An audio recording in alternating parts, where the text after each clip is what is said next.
for the pregame festivities. Blake Bell, Chris Babb, Kate Perrin here bringing you tonight's doubleheader between Arkadelphia and leading Magnolia. We're going to get set to do our pregame ceremony, and we'll be right back with you for more basketball.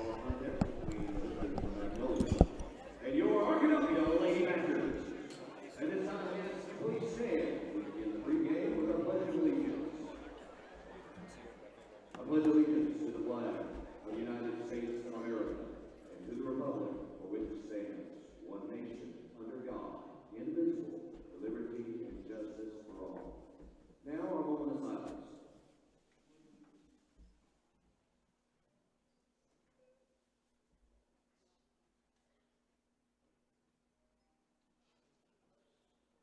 Thank you. Please remain standing as we play the Star Spangled Banner.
We're glad you're with us as we close out as normal a week, I guess, as we've had in some time.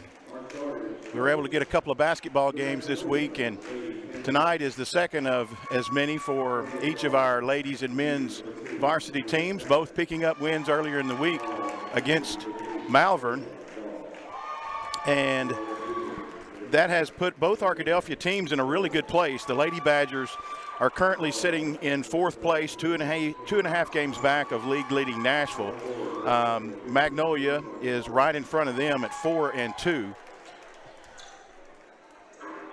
Just a half game back of Magnolia, and Arkadelphia dropped an early season affair. This is the start of the second half of the round robin as Arkadelphia finds themselves right in the middle of the pack. A couple of games next week on the road for Arkadelphia, as they will travel to DeQueen and then to Camden Fairview. So they need to pick up a win tonight. It would be a big win tonight as we're closing out this first full week of games after the weather-shortened first week back to class. Getting our starting lineups right now for the Lady Panthers of Magnolia. A junior shooting guard, Jemiah Jackson, will get the start. Senior point guard, Kashalia Doss, will get the start. Junior shooting guard, Marlasia Stone. Junior point guard, Atessa Johnson, and junior power forward, Asia Martin. For your Badgers, they'll get started like this. T.T. Tate, the 5'1" junior guard, will get the start alongside fellow junior post player Reagan Harris. Taylor Altman, another junior, a 5'7" guard, will get the start tonight. A couple of sophomores in the mix. Katie Gentry, the 5'9" post player, will get the start, and Zalea Jackson, the talented sophomore forward, will start for the Lady Badgers. So, as typical, we'll see the inside force for Arkadelphia, which is Reagan Harris, and she'll jump center against Asia Martin. Blake, I follow Pete Pranica, who does the Grizzlies games on Fox Sports Southeast, and he always tweets every morning, we have 3 officials and they will arrive on time. Their names are, and we do have 3 officials, and we were afraid that the third one might not be here on time, but the the traffic on I-30 got him. Thankfully, a pothole didn't, and he was able to make it. We're ready to go. Well, that traffic will let you go. Those potholes won't. And here we go as we jump center, and Reagan gets up high and controls it in the backcourt for Arkadelphia. T.T. Tate will run the point for the Lady Badgers. Altman will be out front with Jackson. Down low, a double threat in the paint is Gentry and Reagan Harris, and that pass will get out of the arm's reach of Katie Gentry. The first turnover will go the way of Magnolia. Blake, Tuesday night against Malvern in the halftime of the boys game, talked to Taylor Altman. I asked her some of what they expected from Magnolia. She said, well, to be honest, they were a lot faster than we expected, and they had shown. So I think they're ready for some of that, but expect Magnolia to push tonight. And Altman pushing there as she gets a turnover, comes up empty on the offensive end, and quickly back the other way comes Magnolia for the first points of the game, and that is Stone for the Lady Panthers. There was the push off the missed layup transition. One of the Lady Panthers had not been able to get back yet, so they caught her on a snowbird situation. Not much pressure. There's another 2 out of the 3 first possessions for Arkadelphia end up in turnovers. Not a lot of pressure after that made basket for Magnolia. See if that stays as well. Well, you can tell the Arkadelphia offense is going to try to go through Katie Gentry down low a couple of times, trying to get it down in there to her. The talented sophomore has been a force down there, and she'll get a tie ball. Alternating possession will go to Magnolia. And so Lady Panthers will inbound on the baseline under their own goal. Arkadelphia smothering on defense and causes a turnover. We'll see that. Looks like a 2-3 they're going to start out in, Chris. They're going to put pressure on the ball outside the arc. They like to do that, whether it's to do the 1-3-1 or the 2-3. Arkadelphia going with the 2-3 look and pressure, hands up, trying to get in passing lane. Speaking of passing lane, that is a nice cut by Zalea Jackson. Nice finish with the contact. Nice look by Altman. Yeah, and they finally got it. A nice streaking play there by the other sophomore on the court, Zalea Jackson. Jackson off, working her way up into near double-figure scoring this year for Coach Klein, and she'll get her first trip to the line and try to make it a 3-point play. And she's good, so Zalea Jackson gives Arkadelphia a lead with 6.5 to go here in the first period. Arkadelphia and Magnolia, and we've got a carry there by the Magnolia backcourt, and that's going to be another turnover for Arkadelphia. Boy, the official's going to call it tight down there. Want them figure this back half of the season. They need to learn to take care of the basketball. Jackson again drives. Tate will bring it to the free throw line. Another streaking Jackson. Nice ball movement right there, and they get it to Reagan Harris. Nice ball movement there, and that is what Coach Klein's ladies have gotten better at all year, Chris. That was a great ball movement. You have a pass, so you find the defense collapsing, and Reagan Harris finds the lane. Just good passes those last 2 possessions after being a little bit shaky on the first 2 of the first 3. Oh, no. Well, it looked like it was out on Magnolia, but they're going to get a break here. Coach Klein coaching his team up, not worried about that call. A lot of ball game left. And the ladies showing a lot of character there. Just go back on defense. 15 on the shot clock. Long 3 from the corner. Bounces up and over the backboard. Over the backboard. That went over the back of the backboard. Well, it should have been a dead ball, but I think because it didn't hit anything, they thought that it was. That's not the case. Tate for 3. Long rebound. Saved by Harris, but out of there with it comes Magnolia. Driving the other end, Jackson trailing will pick up her first and team first foul of the game for the Lady Badgers. Talking to Zalea Jackson, Dad, today at work, we were talking about this game. You know, you look at that standings that you mentioned. Nashville undefeated, not had a close game. Camden Fairview and Magnolia right there with each other. 1 loss for 1 and 2 at the 1 and 2 loss, and Arkadelphia with 3 losses. This is one of those games, if you can get a steal this one, you can help yourself because you're trying to finish in that top 4 to qualify for the region. You got to take care of business against Ashdown and Hope and Malvern, and then hopefully you can get steal one against these and do what you're supposed to do against the Queen. Well, speaking of a steal, a lot of hands A lot of hands going after the basketball. A couple of ladies got a hand on it for Arkadelphia, not able to come away, so it's going to be another foul. This time it's going to be on Katie Gentry. That'll be her first, and underneath, the shot is missed. Jackson out of there with it. Jackson quickly across half court. She'll set up from the right elbow. Reagan Harris from the free throw line is good. Yeah, quick, good basket by Arkadelphia, and that's going to cause a timeout from Magnolia. Good ball movement and good offensive execution for Arkadelphia. You know, it's really been the last 4 possessions, Blake, because 2 of those first 3 you had turnovers, but Arkadelphia has responded nicely. And even so, they're getting back as well on defense. Magnolia's going to push. They get it to the speedy guard, Jemiah Jackson, and she's going to push it. And Arkadelphia seems more ready for that than they were the first time and more expecting it, I guess.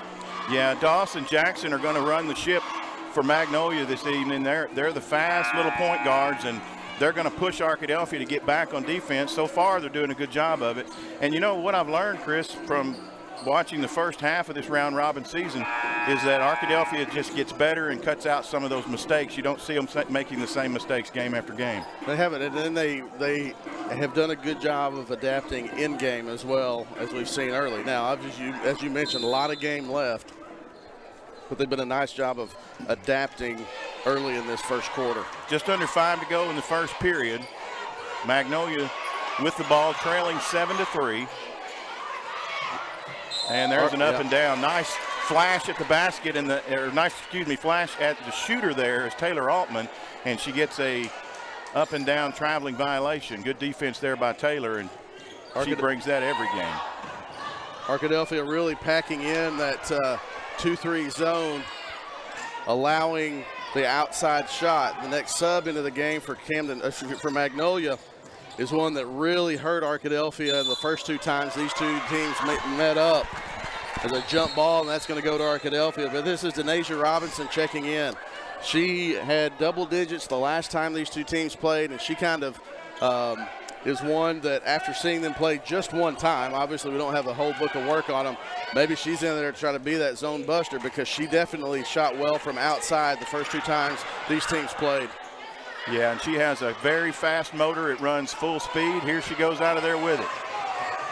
She's against 2 Arkadelphia defenders there, and luckily getting the ball into one of the other Lady Panthers there is able to draw a foul, and that'll be a foul against Taylor Altman. That'll be Taylor's first foul and the 3rd team foul against the Lady Badgers. Nobody with more than 1. Shot hits front rim and goes down for first shot. And we'll see who that is. Is that Martin, I believe, maybe? I can't see the full number. He's got a long ponytail there, and it's covering up. I think that's 2-0. Yep, 2-0. Yeah.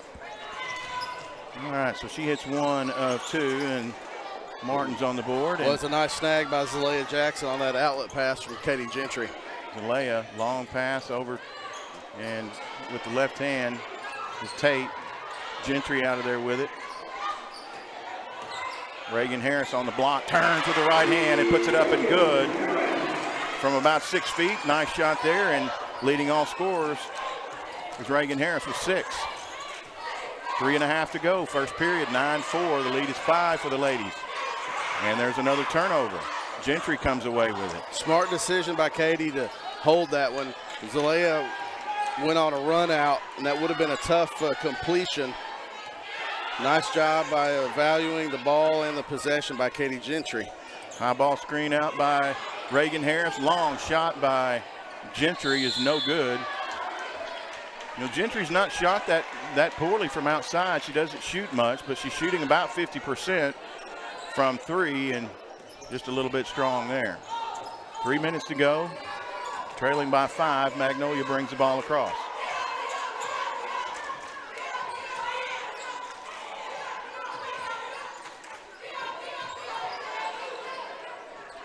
Long 3, up, no good.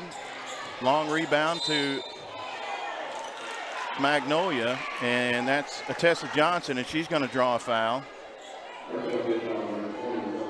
And And that's going to be a foul on Jackson. It's the second foul on Jackson, and Janiah McKillion's going to have to come in. Zuri Jones also set to check in for Arkadelphia. We saw that 2 games ago, I believe. Zelaya Jackson got in foul trouble early in a game and had to sit. Unfortunately, that's a tough one to go against her there, but regardless, it was her second. So she's going to end up having to go out McKillion and Zuri Jones, and now they're going to allow another sub to come into the game, Anaya Ford. Well, maybe not. Sure. Nope, she's going to have to wait on the next dead ball. Shirt wasn't completely tucked in, I guess.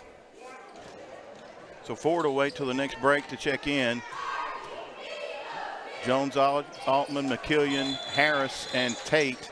And now TT will have a seat, and Ford will make her way in. Nia Ford, the 5'6" senior forward, makes her first appearance of the night for the ladies. Altman dribbling. Oh, nice streaking. McKillion down low, and Altman finds her. The bounce pass is in there, and she makes her presence made immediately, Janiah McKillion. The third nice backdoor pass you've had. Arkadelphia might have gotten away there with a little contact after the shot. And then Doss makes him pay after the offensive rebound. 3-pointer for Doss, cuts it to a 2-point Arkadelphia lead. A little out of control, has it stripped away as Altman going in, and the Panthers will bring it the other way. Cut off, there's that young lady you talked about earlier that hurt us so bad in Magnolia from outside. And that's Robinson, she misses the 3. Another 3 and another rebound out of there, and luckily, Arkadelphia will get the call. That one will go to the Lady Badgers as Zuri Jones will inbound. Offensive rebounding is what's really kept this to a 2, kept Magnolia in this at 2. This deficit of Magnolia at 2, and only the second chance points have been there for Magnolia. Coach Klein's going to call a timeout. He is going to call a time, and it 30. is going to be a 30 seconds, so we're going to keep it right here. 1 minute and 41 seconds to go in the first period. Arkadelphia Lady Badgers lead at 11-9 over the Magnolia Lady Panthers. Blake Bell, Chris Babb, Kate Perrin bringing you tonight's broadcast from right here inside of Arkadelphia, and it's filling up quick. Weather finally got a little warm weather, finally got the rain to stop, finally got the ice and the snow to dry up, and once they get these potholes fixed, we'll be in a better place. But yeah, I guess they kind of need a little dry weather to be able to fix those, don't they? I would think so. I have never been so glad that I don't work for a city street department or a highway department of transportation. No, I tell you what, the highway department, whoever handles all that, because that's got to be a headache. They don't get a break, and they expect it all to be repaired overnight, and it just doesn't happen that way, especially when it's continuing to rain. So. Hey, guess what the forecast calls for tomorrow, Blake? Rain. There you go. McKillion going to her right. She's covered up and throws up a bit of a Hail Mary hook shot there that goes in. And, you know, she put herself in a place to get a shot off there, Chris, and she did all she could do, and she got rewarded. She did. She fought through the contact, and the foul goes on Robinson. That's her first, and Janiah got that one to go. And then she was almost the only one that remembered it was just one shot. And she misses the free throw, but she's got 4.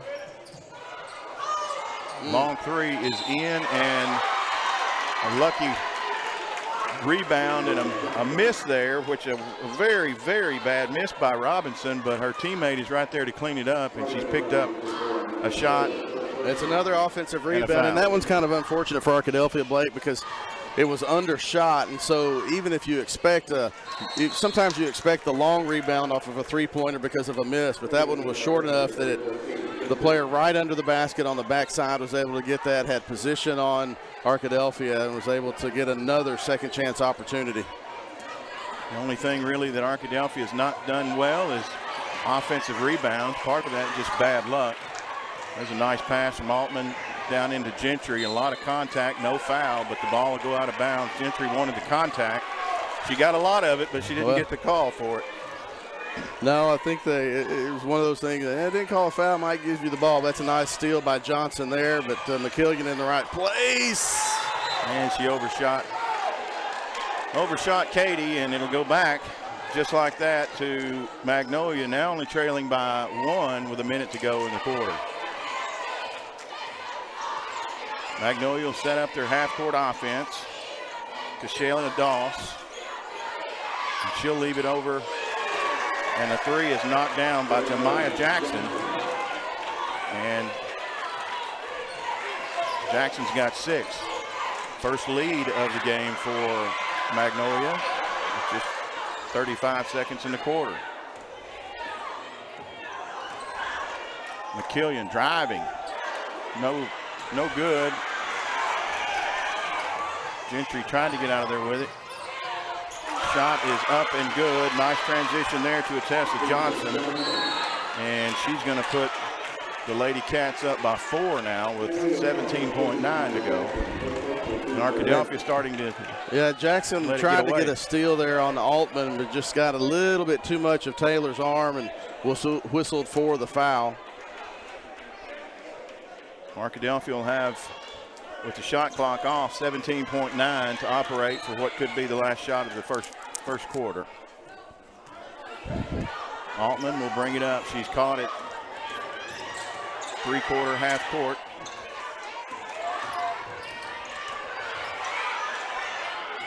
Drury Jones trying to get the pass down low. Can't get it. Tie up. Ball will go. Yeah, it goes to Arkadelphia. It's a good tie up by Katie Gentry to get her hands in there without fouling. Sorry, Chris, 0.9 to go, so it's going to have to be a touch and shoot here. And Drury Jones will inbound it for the ladies. Altman for 3, no good at the buzzer. So Arkadelphia, who had the lead most of the first quarter, surrenders it here by 4. We'll be back for the second quarter of action. You're listening to Arkadelphia Lady Badger Basketball on your Mascot Media app and ArkadelphiaBadgerTV.com. Locally owned and operated, Welch Funeral Home has been serving the Arkadelphia community since 2005.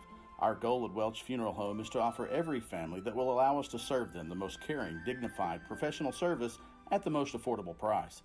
With over 40 years of experience in the funeral home industry, owner Tim Welch and Welch Funeral Home have also been longtime supporters of the Arkadelphia Badgers and Lady Badgers. Contact Welch Funeral Home at 870-230-1400 or visit them at 202 South 4th Street near downtown Arkadelphia. Everyone's known for something. Ours is simple. At the Southwest Auto Collection and iDriveSWA.com, you get the absolute lowest price on America's best brands. Ford, Lincoln, Chevy, GMC, Buick, and Chrysler, Dodge, Jeep, Ram. The best selection and the lowest prices guaranteed. And we deliver anywhere in the state, plus tires for life. It really is that simple. Visit us today, the Southwest Auto Collection, I-30 exit 78 in Arkadelphia, or online at iDriveSWA.com. Second quarter about to get underway. Arkadelphia Lady Badgers and the Camden Lady Panthers. Blake Bell, Chris Babb, Kate Perrin bringing you the broadcast on a Friday night of basketball. Crowd filling up here at Badger Arena. And a 3 is off the window and good by Tessa Johnson as she gets Magnolia off on the right foot here in the second. Nia Ford from 3. She misses. Good rebound out of there by Gentry. Again, Arkadelphia starting to give Magnolia a little of their own medicine as we start the second. They were out-rebounded on the offensive glass, and you know that's got to be a point of emphasis for Coach Klein as we come into the second period. Yeah, it really have to be. It's the second chance points have been the difference in this game and why Magnolia's up by 7. 7:20 to go, and Magnolia with the ball for the second time. Long 3 on the way. Chris mentioned Denasia Robinson really hurt Arkadelphia that first game, and she's back at least trying to do the same thing again. Another 3 attempt is no good, and another long shot is no good, and Ania Ford working hard for the rebound. She'll get it up high to Altman. Cross court to Tate. Jumper from the elbow is no good from TT, and one shot that time, and back the other way is the quick backcourt of Magnolia, and Doss is going to be fouled as she goes to the basket. No shot. Shot doesn't go, but the second foul on Katie Gentry. So we got 2 on Gentry and 2 on Jackson. We'll see if, looks like Reagan Harris is going to come back in. She'll most likely replace Katie Gentry. And she will. First shot missed by Doss. Doss had 4 points in the first period. Lady Cats leading it by 7. Second free throw is no good, knocked out of bounds. It'll belong to the Lady Badgers. Knocked out of bounds by Johnson. Now here comes a little pressure to see if it'll just be initial pressure, and then they'll drop back. It's like almost a full court man-to-man. Yeah, they're going to pick it up. Not necessarily a press, just picking them up full court. Thank you, Kate, for reminding me that I didn't move the camera. Nice ball movement out high. Magnolia now drives in control, missed the shot. It was a good look for Janiyah, but missed the shot. Oh, wow. A lot of ball movement and a lot of steps, but that was nice. Put up and in. Nice play there by Asia Martin, and she's going to have points here, and that's going to be an Arkadelphia timeout. And full timeout there. Full timeout. That was the perfect picture of transition offense after a missed shot, Blake. Ball never hit the floor, and I think 4 players hit it, and it finally ended up at the basket, and a 2-pointer there for Magnolia. We'll go to a quick break here. 6:14, you're listening to Badger Basketball.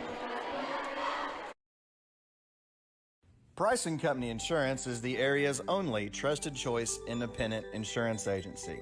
What is that, you might ask?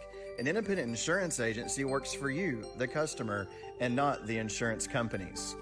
So the next time you're shopping for home, auto, business, life, or health insurance, we invite you to experience an unprecedented level of customer service and expertise. Call or click for a quote today.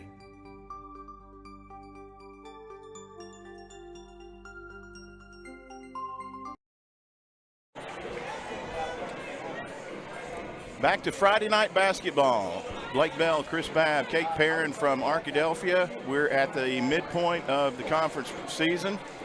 Lady Badgers, middle of the pack, sitting at 4th place, 2.5 games back of the Nashville Lady Scrappers. Magnolia a half game ahead of Arkadelphia, sitting at 4-2. And Arkadelphia with a chance to distance themselves a little bit before they take a tough road trip next week. Shot by Arkadelphia, no good, quickly down. And Jemiah Jackson quickly down and starting to distance double digits now as the lead for the Lady Panthers. Offensive rebounding was the story in the first half. And then in the first quarter, in the second quarter, it's just been transition offense by Magnolia.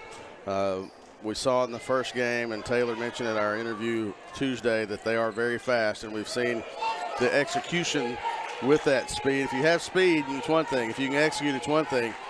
But if you can have speed and execute with that speed, that's a double dip, and that's what Magnolia has done tonight. Well, there's a transition that's picked off by McKillian. Altman in the corner, long 3, misses everything.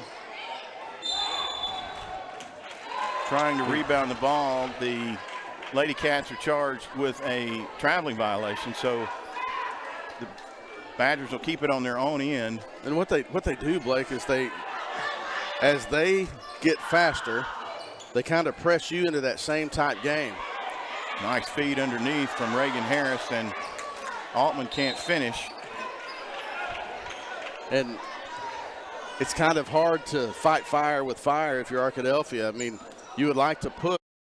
Has the speed to be able to get back as well. Right. And they've got the benefit of having about 3 different ones who can handle the ball and in that fast offense. And so when they play fast, it just kind of forces you into fast as well. And sometimes that makes you rush your shot. Trying to get the ball in down low is Magnolia, knocked away by Reagan Harris. Nice defensive play there. Long 3 is no good. Long rebound. And arm straight up, Harris is going to pick up a foul, and it's another one of those offensive putbacks for Asia Martin, and she'll go to the line to shoot a pair. Harris with her first foul of the ball game. Blake, it seems like there's always a stat that you wish you could just, obviously keep up with points and fouls. Seems like every time you watch a game, it seems like there's one thing you wish that you could keep up with. And tonight it would be offensive rebounds for Magnolia. I bet if they're not already in double digits, they're very close to double-digit offensive rebounds alone in the first half. Yeah, you're exactly right. And, you know, we always want those rebounds for Evan Bailey in the boys game and a lot of times with Reagan Harris. But, boy, those offensive rebounds can be a killer. Arkadelphia will turn the ball over, a traveling violation. Blake, I believe Arkadelphia was up 13-9. If my memory serves me correctly, I think this is a 16-0 Magnolia run. You're exactly right, and one difference that is back in the game is right there, and that's Zalea Jackson. Picked up a couple of early fouls in the first period. Now she's back in. She's got points here, and she needs to be on the court for Arkadelphia. Right, you just needed something to stop the bleeding to get this to 10. Now if you can find a way to string a couple of stops. Arkadelphia's gotten the stops. As Robinson runs that baseline runner in, Arkadelphia has gotten the stops and forced the missed shots. But Magnolia has just kind of counteracted that with the offensive rebounds. Yeah, and with the transition speed, like you said, Arkadelphia trying to give them a little of their own. Can't do it. McKillian has the ball knocked away. Doss quickly down, gives it back up. Open shot in there by Jackson, and she can't put it back. They had as good a look as they could possibly get, and they're going to get bailed out as Arkadelphia knocks it out of bounds, and Robinson will inbound it with a new shot clock. Robinson, long three, no good. Tate will block it out and let it go out of bounds. It'll belong to the Lady Badgers.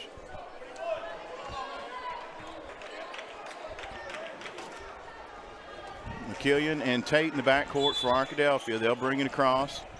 Look like they may be picked up at about, well, now they're going to back up a little bit. Zuri Jones going to come in for Reagan Harris. She'll go take a seat. Harris with 3 quick buckets in the first period, scoreless here in the second. Arkadelphia trailing by 12. Tate and Jackson out high. Jackson looking for a way to penetrate, and she'll pick up a hand check foul there. And that's going to be the first foul of the period against Magnolia. That foul's on Doss. First foul of the period, and maybe the first foul of the game on Magnolia. Arkadelphia trailing by 12. 3 minutes to go in the half. Tate drives, 10-footer from the baseline, no good. Ford, 3 on the way, no. Out of there comes Doss again, on fire. Knocked away by Tate, I believe. It'll belong to Magnolia with 2:55 to go in the half. Arkadelphia led most of the first period, gave it up late. Nice defensive play, and the outlet ahead from Jackson to Tate is good, and nice transition basketball right there as TT picks up her first points of the ball game on a good pass from Zalea Jackson. Blake, the Lady Badgers were at a really crucial spot. Oh, at 25-13, she stepped on the baseline. At 25-13, this was and you hadn't scored since early in the first quarter, or midway through the first quarter. That's kind of one of those dangerous spots you get to in a basketball game. They fought through that. Now you're at 10 points with 2.5 minutes left. You got a couple of stops. You got a steal from Jackson that ended up in a basket.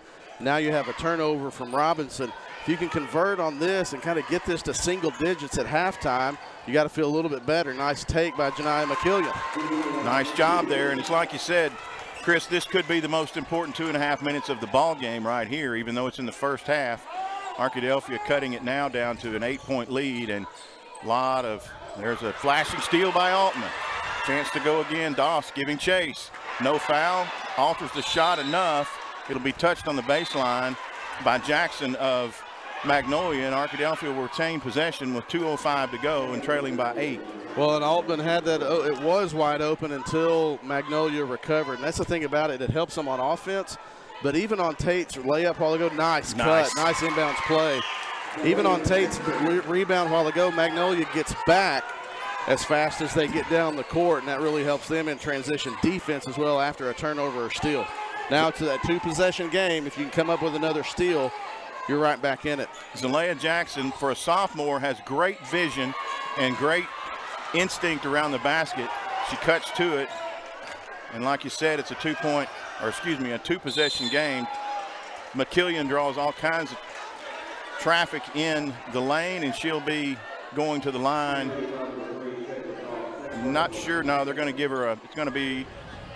No, they're going to give her a shooting foul. Look at that. It was in kind of up in the air between a shooting foul, and she'll get the 2 shots.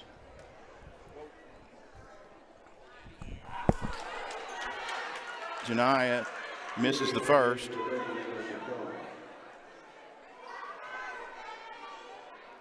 Seven in the game.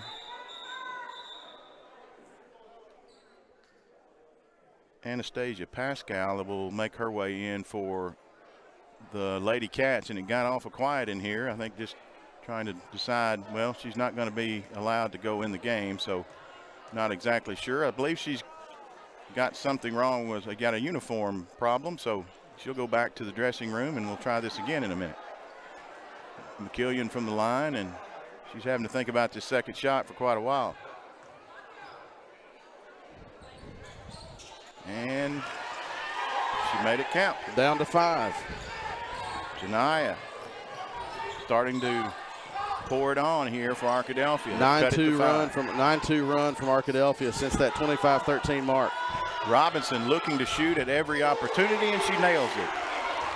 Well, we talked about her hurting Arkadelphia last game, and she's back to, that's her first 3 of the game, and McKillian back the other way, and all of a sudden this is turning into a match race between Robinson and McKillian. Robinson out high.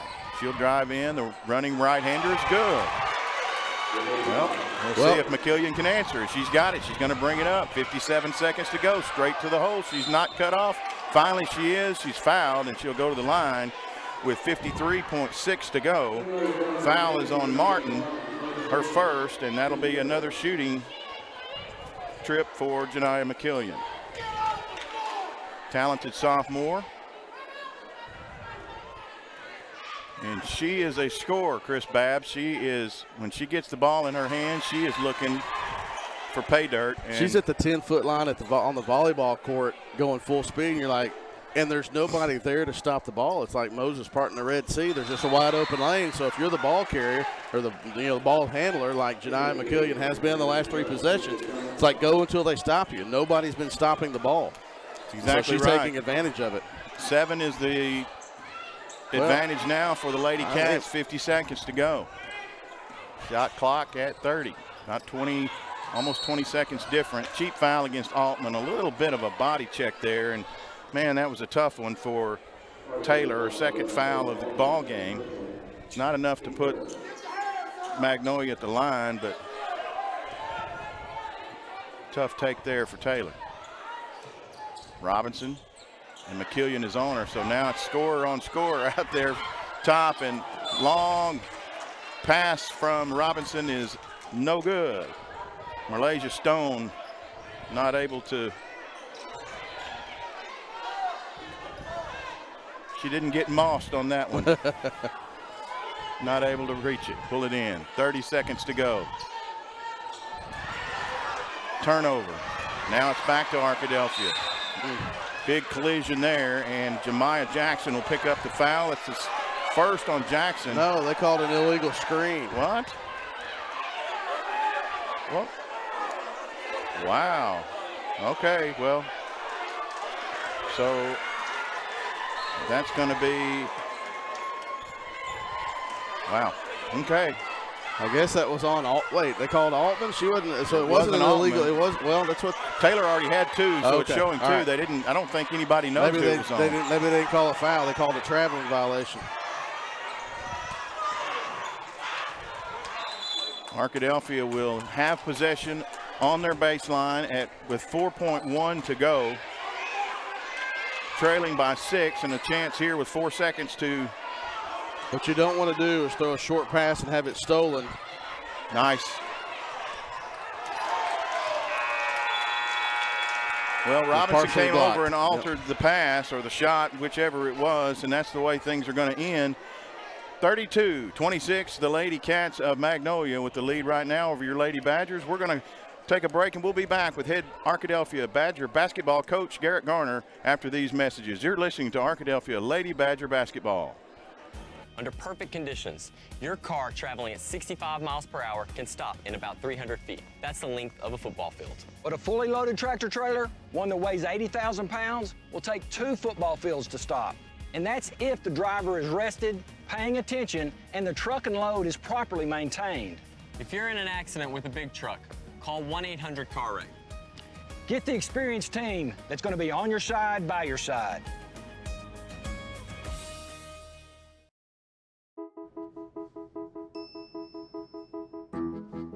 While you may not be a pediatric surgeon volunteering your topiary talents at a children's hospital, your life is just as unique.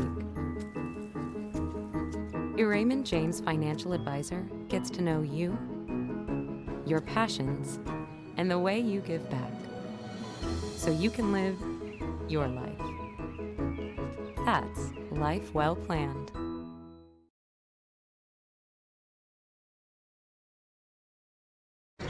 Welcome back to Arkadelphia High School at halftime of the girls' game. Magnolia 32, Arkadelphia 26.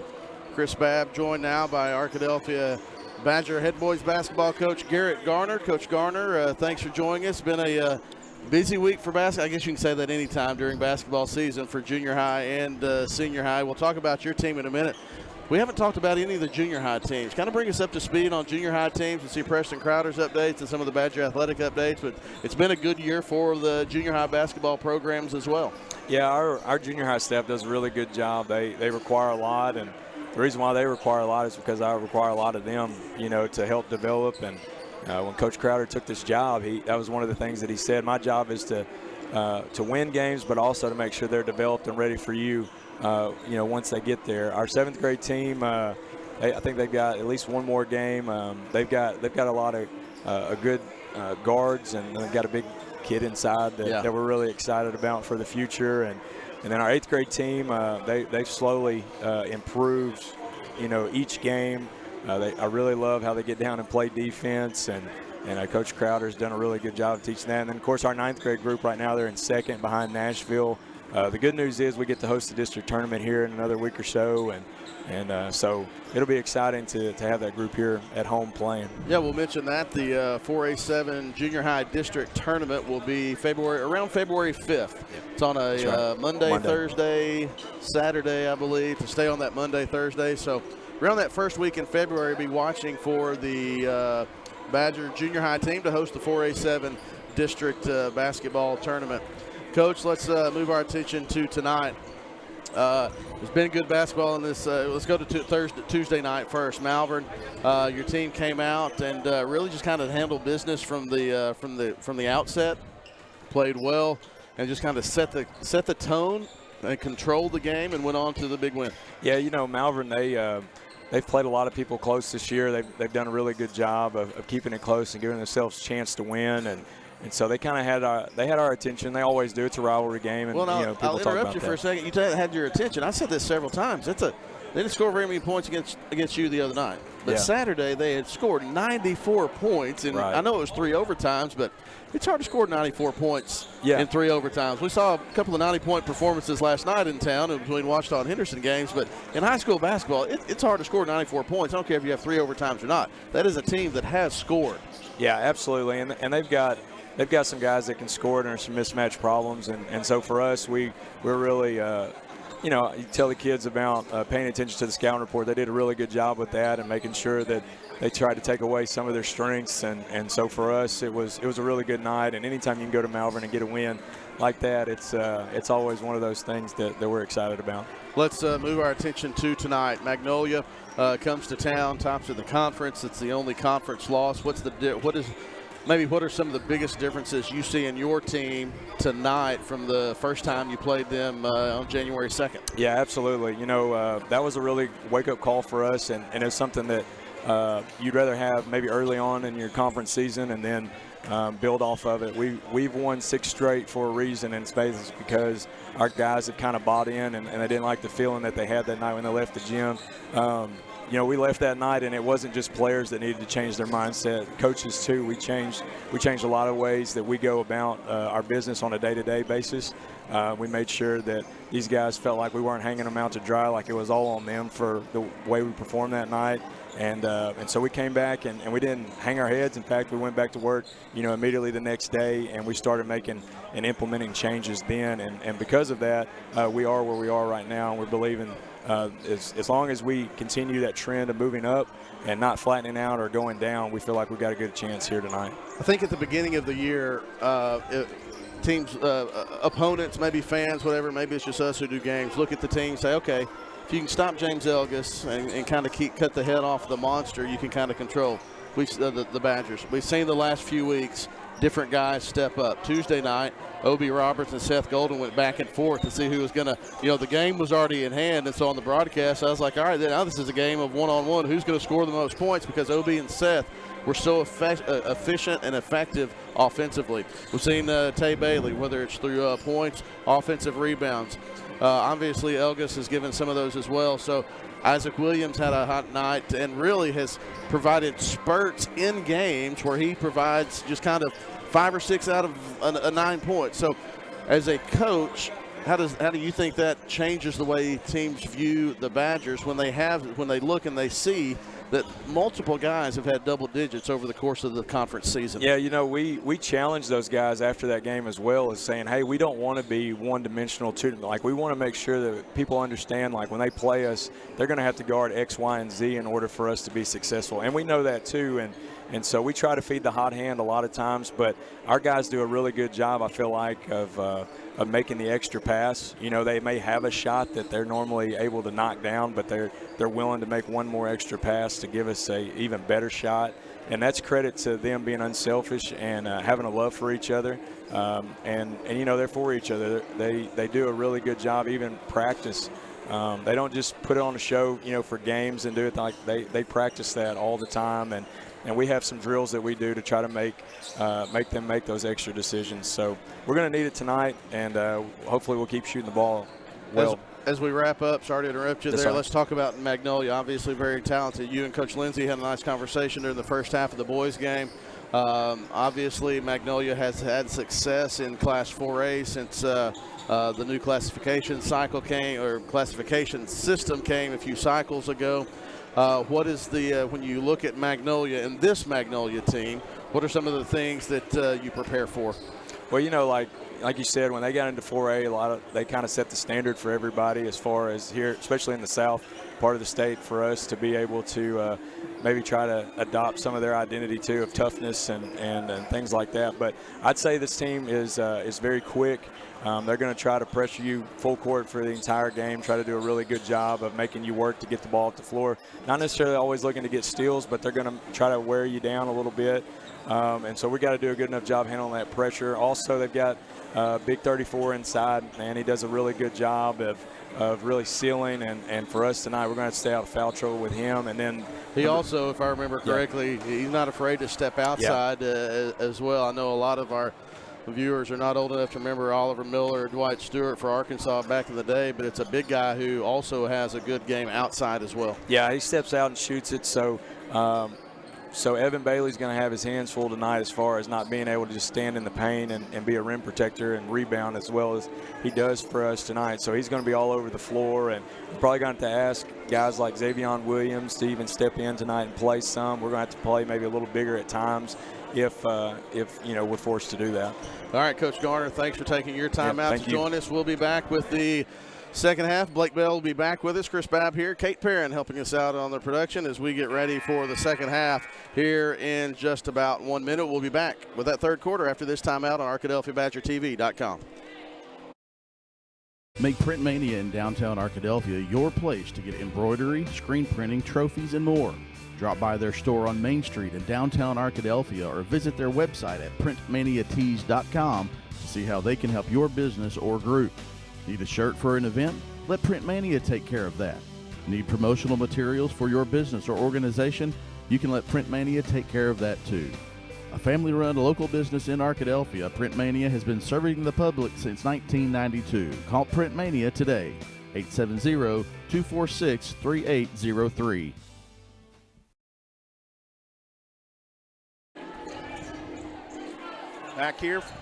Back here forward the second half.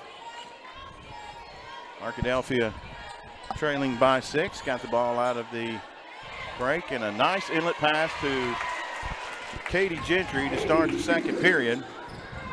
Gentry with her first points of the ball game. Katie's been a prolific scorer most of the year and doing a lot of defensive work, first offensive, and there's a steal, another defensive interception. Nice pass, nice catch down there by Jackson, up and under, no good. Closest it's been since it was 17-13, Magnolia. And a lot of steps from Kashalia Doss. She'll turn the ball over to Arkadelphia. Now Arkadelphia can cut it to a one-possession game, trailing by 4. Just underway from Arkadelphia. Second half of the ladies' game against the Magnolia Lady Cats.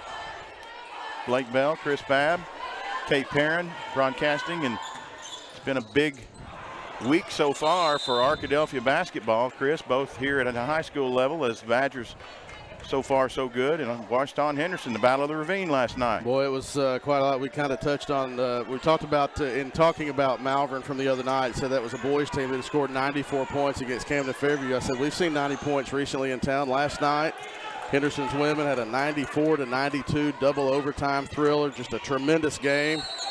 Offensive foul, that's a tough one. That's a tough one to go against against Magnolia. But Arkadelphia is the benefit of the call. And then in the men's game last night, Washita wins 91-85.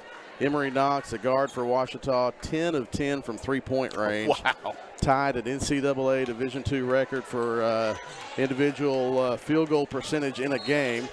There was one other player in Division II history who had been 10 for 10. Now, ironically enough, Washita had a player in 2017 that hit his first 10 three-pointers and missed a shot at the very end of the game. But, yeah, it was just a remarkable night of basketball last night and Tuesday night. Arkadelphia trying to make it again tonight. Well, we've got some up and down the court action. Nobody scored. A turnover there by Magnolia. And, you know, you throw out the records when you put on Henderson and Washita together.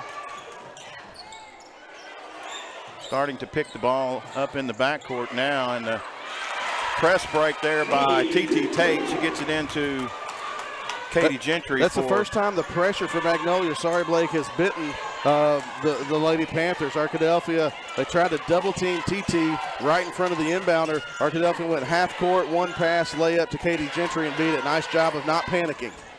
Doss drives in. Shot up, no good. Missed the short layup. 2 offensive rebounds on that possession, Blake. It was offensive rebounding in the first quarter that helped Magnolia start that big 15-0 run. Yeah, Arkadelphia seemed to clean it up a little bit. And that would not have been a violation. No, it wouldn't have. No one touched it in the front court. They got really lucky there, as Magnolia did. Doss weaving her way around traffic, gets in with the left hand and makes a bad situation turn out really good for Magnolia. Back up by 4 are the Lady Panthers. Quickly into Jackson. She'll be fouled going to the basket, and that's going to be another one on Doss. Second on Doss.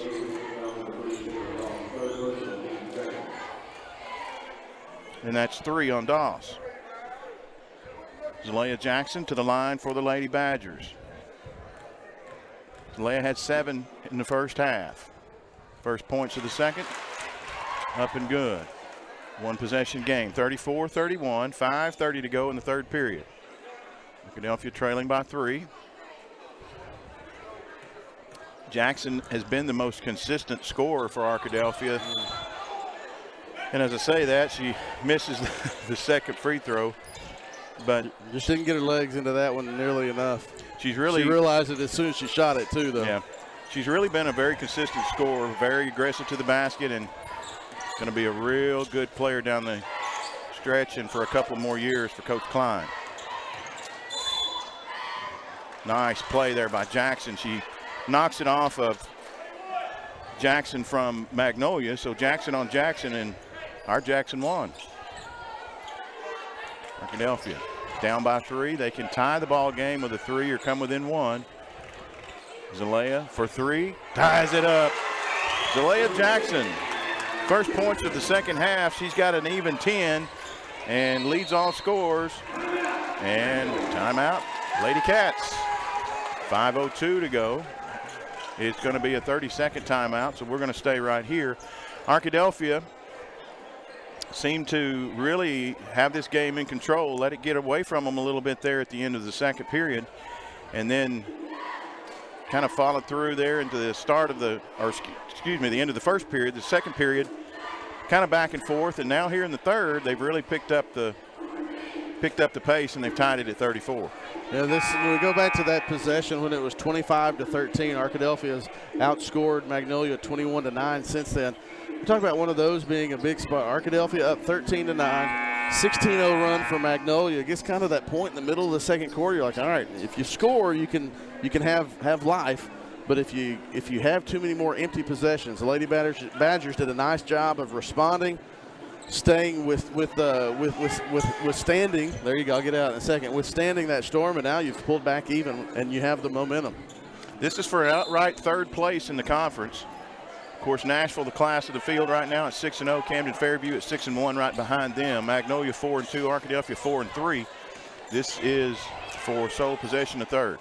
And it doesn't get any easier. You know, Arkadelphia goes to the Queen. You say, well, they beat the Queen last time. They did, but it took a major comeback late in the fourth quarter. And it's always hard to go 2.5 hours to the Queen and play.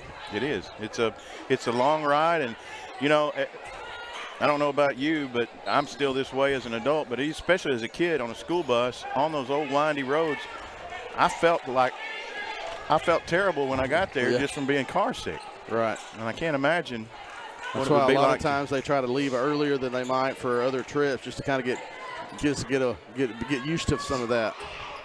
Altman the 3, out of there with it. Offensive rebound for Arkadelphia twice. Then Katie Gentry finally is able to control the ball. There's a foul right before the shot, so Arkadelphia gets to run an inbound set. But Lady Badgers had really good success on inbounding plays, using the set to get an easy basket early in the first half. Third foul on Atessa Johnson. And a traveling violation. Yeah, Jackson went up for the rebound. Katie Gentry also went down up for the rebound. Jackson got the ball, but Gentry knocked her over, and that forced the travel. So we're tied up with just over 4 to go in the third period. Going to the scorer's table is Reagan Harris. She'll check in here at the next break. 20 on the shot clock, and an illegal screen is the call. It's on 20. That was on Asia Martin. Asia Martin will pick up the personal. That really wasn't close to the ball either. It's not like Jackson was right there ready to use that screen. I never saw it, but the official was quick to call it, and Arkadelphia will be the beneficial. Tate across the timeline, should be picked up at the top of the strike. Harris triple teamed, and she'll finally have it taken away, and a scrum for it, and it'll be a foul against Arkadelphia. And they called that one on McKillian. Yeah, it's on Janiyah, picks up a foul. That's her first personal foul. So McKillian with a nice first half. Janiyah finished leading all scores with 12. Yet to score here in the second. Tied up, just under 4 to play in the third.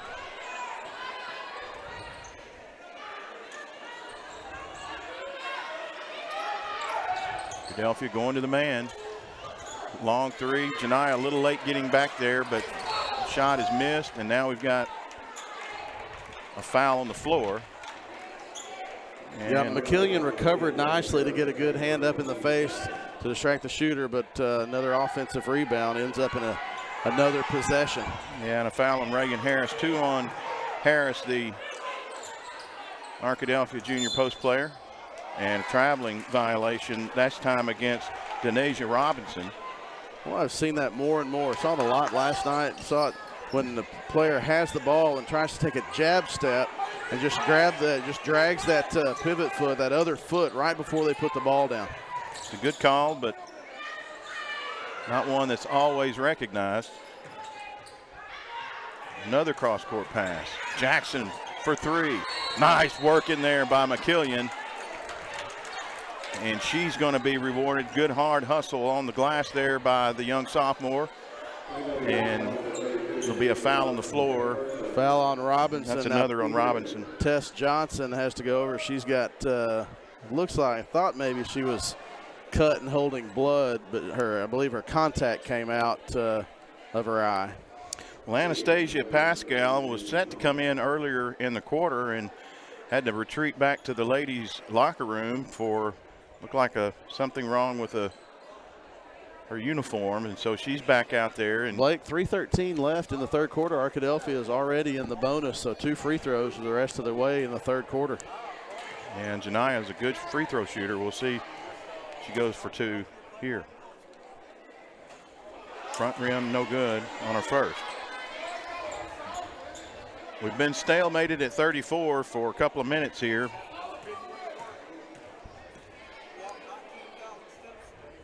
And there's the difference. First 35. lead for Arkadelphia since it was 13-11. McKillian 13 points, a baker's dozen for the sophomore guard.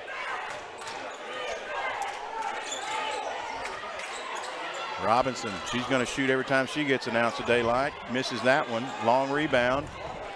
Magnolia, and is thrown away. Good rebound, bad pass. Arkadelphia will bring it back the other way with a 1-point advantage. Just under 3 minutes to go, and then we're going to have a 30-second timeout again by Coach Klein. So, well, we've kind of hit that. We had a game of runs there for a while, Chris, and now we've kind of hit that 1 point here or there may win it. You're right. You know, if this was midway through the fourth quarter, I'd say this has the looks of a one-possession game over the last 3 minutes, just because of the way the first 4 minutes of the third quarter have kind of been a little bit off kilter. Arkadelphia had a nice run in the beginning of the third quarter to get this game squared away, and then since Arkadelphia tied it at 34-34, I guess that was probably at the 6-minute mark, wasn't it, Blake? And it's been a rough 3 minutes offensively for both teams. Well, my question to you, old friend, are you ready for another 3 overtimer? If it comes about, you had one last night, and a couple of long marathon games at the Battle of the Ravine. Hopefully. Kate, you heard that. You heard whose fault it is if that happens. Oh, just under 3 to go. Arkadelphia will bring it across. Taylor Altman, T.T. Tate running the point for the Lady Badgers. On the wings is Jerry Jones and Zalea Jackson. Nice drive with the right hand. Taylor Altman for 2. And first points of the game for Taylor. Quickly back, missing the shot. Altman. Woo, crash. Little demolition derby down there in front of the Arkadelphia bench. You call it jump ball? Well, I'm calling something that either out on Arkadelphia or a jump ball, and if that's the case, it's going to be either way. It's going to be Magnolia ball, and Altman is a little slow getting up. She'll go to the bench, and boy, she took a hard tumble there.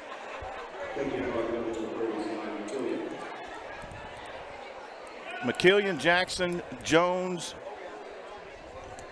Harris, and Tate on the court for the Lady Badgers.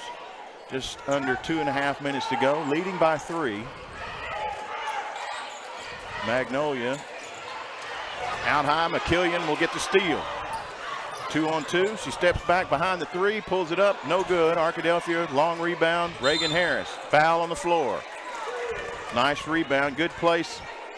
Right place at the right time for Harris in good hands. That's exactly right. Right place at the right time. But for the law of averages, Blake, that's how Magnolia got a lot of their offensive rebounds in the first half, too. 3-pointers that were either completely short or a little bit too long, and that's what happened there. McKillian's just a little bit too strong, went off the backside of the glass right to Reagan Harris. And as you said earlier, Arkadelphia in the double bonus, so Harris will step to the line. Banks one off the glass. Who cares? 7:04, and the bank is still open. I got to use that corny line a few times Tuesday night at Malvern, too. First point of the night, or first point of the half for Reagan. 7 on the game. Long three by Robinson. Not quite as hot as she was this time last meeting. Harris to Zuri Jones. Quickly. Turnaround. Oh, just missed it. Bounces around. Hits a few feet. Jones back up. Layup. No good. Too hard off the glass. Numbers for Magnolia. Transition. Miss. Zuri Jones under there. Arkadelphia basketball. Good hustle by Zuri Jones on that play, and she's fortunate to get. Well, I almost think Magnolia's almost fortunate that Arkadelphia is not shooting free throws. Yeah, but you're exactly regardless, it is Arkadelphia basketball, and there's a lid on that basket on the right end of the floor. To the chagrin of Arkadelphia, they've got a 4-point lead with 1.5 minutes here in the third period, and they're going to slow it down just a little bit. McKillian on the right wing. Jackson off, up and in. Fall away jumper on the baseline from about 6 feet is good for Zalea Jackson. That was good communication with the eyes from McKillian to Jackson. Jackson felt like she had position. McKillian saw her, gave her the look, and said, I got you. Made a nice pass to the backside. Good body control by Jackson, and hit that one falling away. Harris with a strong rebound. She gives it up to McKillian. Under 1 minute to play. Inlet pass. Harris is fouled. The basket is good, and Reagan Harris with the right hand puts it up and in, and she'll go to the line for a 3-point opportunity. You know, I think almost that pass might have been designed for Zuri Jones on the backside, but Reagan's long arms were able to get it. She got the basket and the foul. Nice game so far by the Arkadelphia junior. At the line, under 1 minute to play. No good. Magnolia sleeping. No good. Back up by Jackson. And you won't see that very often, Chris, from a Keisha Hill coach team. No, that's the second time tonight, though, we've almost seen that. And Magnolia's just kind of out of sorts. That's the second time that Arkadelphia had an and-one situation that Magnolia didn't go for the rebound. What was a double-digit lead for Magnolia is now a double-digit lead for Arkadelphia. Under 1 minute to play. Zuri Jones misses the running one-hander. Quickly down the other way. The lid on the basket just came open for the first time in a long time for Magnolia, now trailing by 8. Under 20 seconds to go. Running, spinning, shot is up and good by McKillian. What a play by Janiah McKillian. Ball is cut off by Tate. Out of bounds, 5.8 seconds to go. Lady Badgers hold a 10-point advantage as we close out the third period. And boy, Arkadelphia came out in the third period ready to play. Long three is no good. That's going to be the last shot of the half, most likely. 0.9 to play. Arkadelphia will inbound it. And Arkadelphia gets the ball to start the fourth quarter.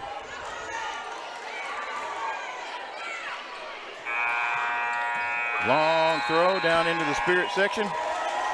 And big third period there for Arkadelphia. Coach Klein got his ladies really in a good position here as we go to the fourth. We're going to be back here for the last period of play. You're listening to Arkadelphia Lady Badger Basketball on ArkadelphiaBadgerTV.com. Locally owned and operated since 2008, Sheffield Music has a wide variety of products for those interested in guitar, bass, drums, sound systems, DJ gear, lighting, and vintage vinyl. Contact us for live sound and lighting services, or give us a call for one-on-one lessons, or stop by to see our band instruments and supplies. We also have a great selection of gift items by Dr. Squatch, Soberdough, Good Southerner, and many others. Sheffield Music in downtown Arkadelphia is the one place to go for all of your musical needs. Call 870-230-1733 or visit SheffieldMusic.com. R&T Dixon's Exxon stores are proud to sponsor this Arkadelphia Badger broadcast. Locally owned and operated by Randy and Tanya Dixon, we welcome you to visit one of our Arkadelphia locations located at each I-30 exit, or our new Tiger Mart store located on 10th and Pine in Arkadelphia. R&T Dixon's Exxon stores say, Go Badgers! for Kate Perrin. And sorry about that, folks at home. I just zoomed out on the camera a little bit, made everybody at home sick, and interrupted Blake all at the same time. Oh, well, that's no problem. For Kate Perrin and Chris Babb, I'm Blake Bell. We're bringing you Lady Badger basketball, and if this were a heavyweight fight, we'd be in the last couple of rounds because it is fourth quarter. Arkadelphia has extended their lead now out to 10 points, and an offensive foul. That's going to be, I'm assuming on Jackson it is. Zalea Jackson got caught on a moving screen, and that's going to be the third foul. She's really taken care of herself defensively in the foul column in the third period. She picked up 2 early in the game, had to sit a while, didn't pick up any in the third. Now quickly 1 here in the fourth. McKillian steps into the passing lane again and knocks it out of bounds. Man, she's all over the place. She is all over the place, offensively, defensively. You know, I've always liked the way that Janiyah plays defense. She's really improved that offense as well and has done well tonight. Quickly down the court is Doss, and she's going to pick up the foul against, I believe that's going to be against Reagan. So Harris going to pick up foul number 3, and quickly Doss to the free throw line. First is up and good. Doss with the first points of the fourth quarter.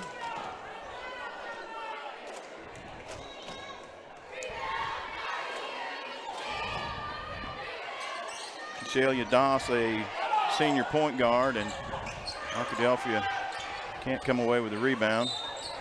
Traveling, Robinson took an extra step, kind of got a running start at that one and shuffled her feet. 7:20 to go, Arkadelphia by 9, and with the ball, McKillian and Tate in the backcourt. Taylor bringing across for Arkadelphia and set the offense. Picked up at midcourt by Jackson.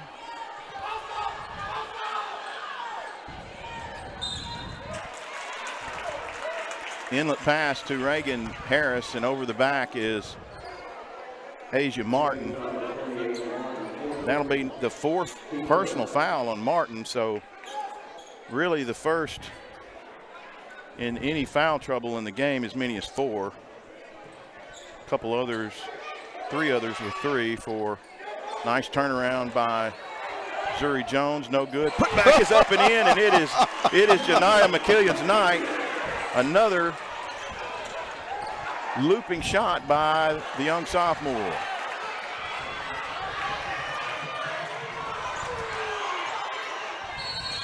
We've got a crash under the goal here, and Tessa Johnson going to make her way back to her feet. It's a foul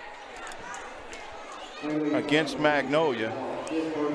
And, you know, it's good to see. Last game I wasn't here, Chris, but Taylor Altman had a whale of a ball game, and you know that's one thing about this Lady Badger team is they spread it out. You don't always know who's going to be, but someone is stepping up, and tonight it's Janiyah McKillian. No doubt, no doubt. TT Tate at the line. Badgers leading by 12. 6:46 to play in the game. Second is good. You know, Tate's been a leading scorer most of the year. She only has 4 tonight. But she is definitely makes an impact in the game. Here she takes the outlet pass. Nice play there by Jackson. She takes the pass from Tate, sets her feet, regroups, takes the shot. It's open, and it gives the Badgers a 14-point lead. Excuse me, 15-point lead.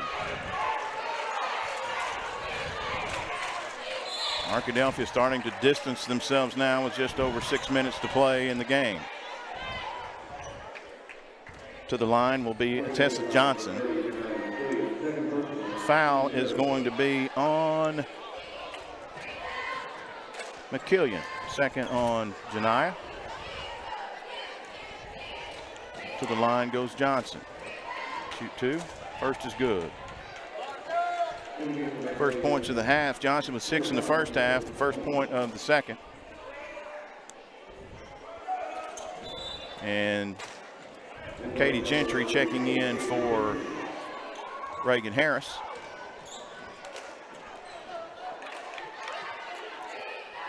Gentry comes in the game with 4 points in the half and a couple of fouls.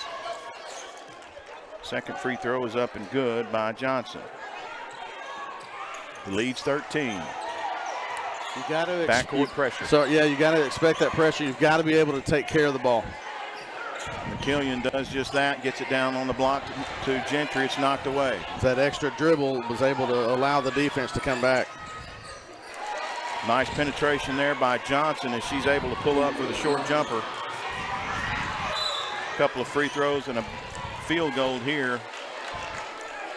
And a foul in the backcourt. Hard work there by Janiyah McKillian. She's gonna have a foul against her. That's Marlasia Stone. First foul against Stone. So now you start looking at 11-point game, 5:53 remaining. Now you start looking at foul situations. Both teams have committed 3 fouls in this quarter. And so both teams basically have one more foul to give. And that is a long time to have to play without fouling. Yeah, it is. Gentry down on the block. Misses the shot, bit too short. Gets a rebound, offensive foul. Boy, that was a very questionable call there. She really didn't put her shoulder down. She just, nice footwork there and getting into position as the defensive player, and it's a foul on Gentry. That's her third. And Coach Klein saying to the official, she went by, she flopped. And he said it a couple of times. He wanted it. That there have been lots of times when a post player dribbles down, does that little crab dribble and backs in, and really does have full contact, but not necessarily sure if that was one of those. Well, Magnolia's Coach Hill knows they got a break there. She's going to take a full timeout. We'll take it with her. We'll be back here in 30 seconds. You're listening to Lady Badger Basketball on ArkadelphiaBadgerTV.com.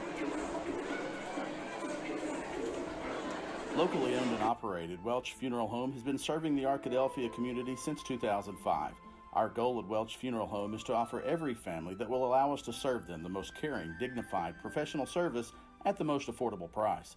With over 40 years of experience in the funeral home industry, owner Tim Welch and Welch Funeral Home have also been longtime supporters of the Arkadelphia Badgers and Lady Badgers. Contact Welch Funeral Home at 870-230-1400 or visit them at 202 South 4th Street near downtown Arkadelphia. Chris, you mentioned during the break Arkadelphia needs to keep this at 10. Yeah, I just think if you're able to, if Magnolia is able to get this, get a three-pointer here, it's at 8. Then, it's a 2.5 possession game. If you can keep this at 9-10 points for Arkadelphia, that helps. And Arkadelphia changed defenses out of that timeout. They come out in a 1-3-1. And they caused a turnover on it was a late call. I thought he said stepped out of the bounds, but he did signal and put the hand behind the head for an offensive foul. So Taylor Altman draws the offensive foul. Now both teams will be in the bonus for the remaining 5:18. That was Audrey Brewer. She's in the game for the first. Aubrey Brewer. And there's a backcourt. TT didn't realize where she was. She just stepped over the line and threw it behind. If she had kept her dribble, she would have been okay, because all three, both feet and the ball had not had come into the front court. But she picked up her dribble, and that's why it was the back court, because all three, the both feet and the ball had crossed half court. And she's going to get a chance there for a turnover. She's got and her feet are taken out from under, and she makes the basket. TT Tate takes a hard tumble there, but she's going to get a chance at a three-point play. And with a 13-point lead and a chance to make it 14 would be big here with 5 minutes on the clock. Well, I think that's a great strategy switch by Coach Klein out of that timeout. Arkadelphia has not run the 1-3-1. Go get the rebound, TT. It happened again, Blake. Are you kidding me? She missed the shot, and Coach Hill has got to be livid over that lack of concentration. Taylor Altman fighting and throws it away.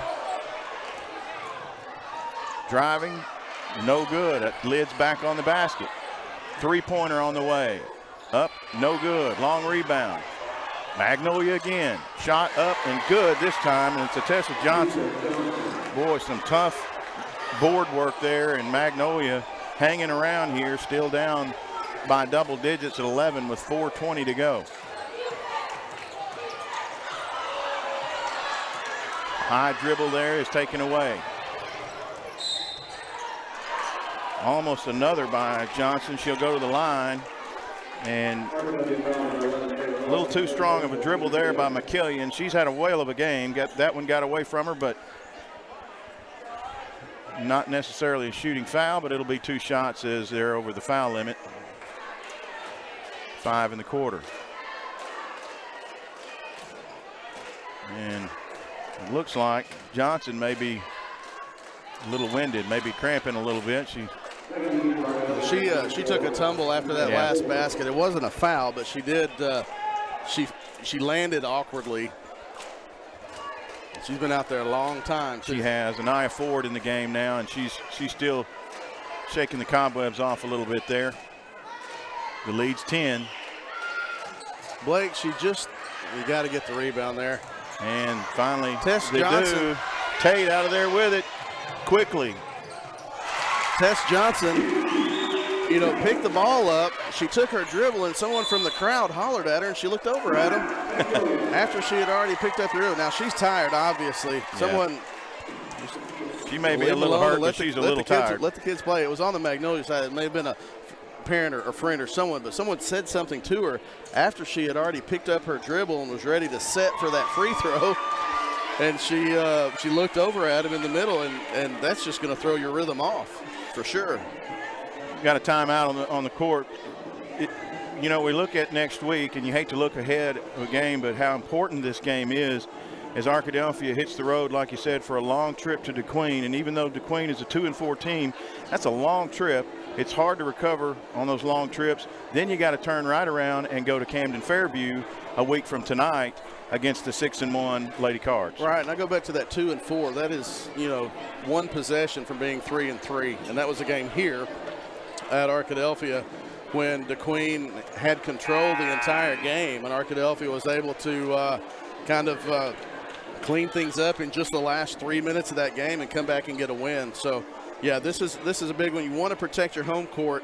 If you can steal one of those from the teams that are above you, it obviously goes a long way to helping your chances of trying to finish in that top 4.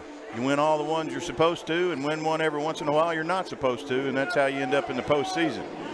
4 minutes on the nose. 12-point lead for Arkadelphia on the nose. Still 1-3-1 for Arkadelphia after going the first 3.5 quarters in the 2-3. Doss draws the double team. She'll have it knocked out of bounds off of a Badger. Retain possession, 22 seconds on the shot clock. Jackson will inbound. Doss. No good. Jackson of Arkadelphia with the rebound. Altman. Lady Cats will back it up. Ford, an open look to the elbow. Good.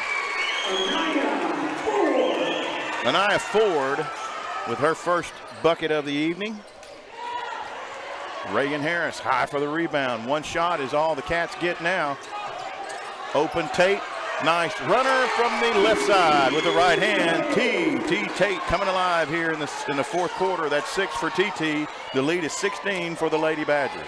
They're just playing and they have the entire second half just playing with really a sense of urgency on offense and defense. Doss, the long shot, no good. Rebound. No good, put back again. 2 rebounds for Johnson, and she's working. The junior power point guard is working hard, and she's leading. Basically, she's putting the Cats on her back here in the fourth quarter. Long shot is no good. Out of there is Doss. Weaving to her right, off the glass, good. Arkadelphia probably wishes they would have waited a little bit longer before shooting a shot in that. We're down to the part where you can start bleeding the clock. This is a nice timeout from Arkadelphia. I think that's a good timeout from Coach Klein.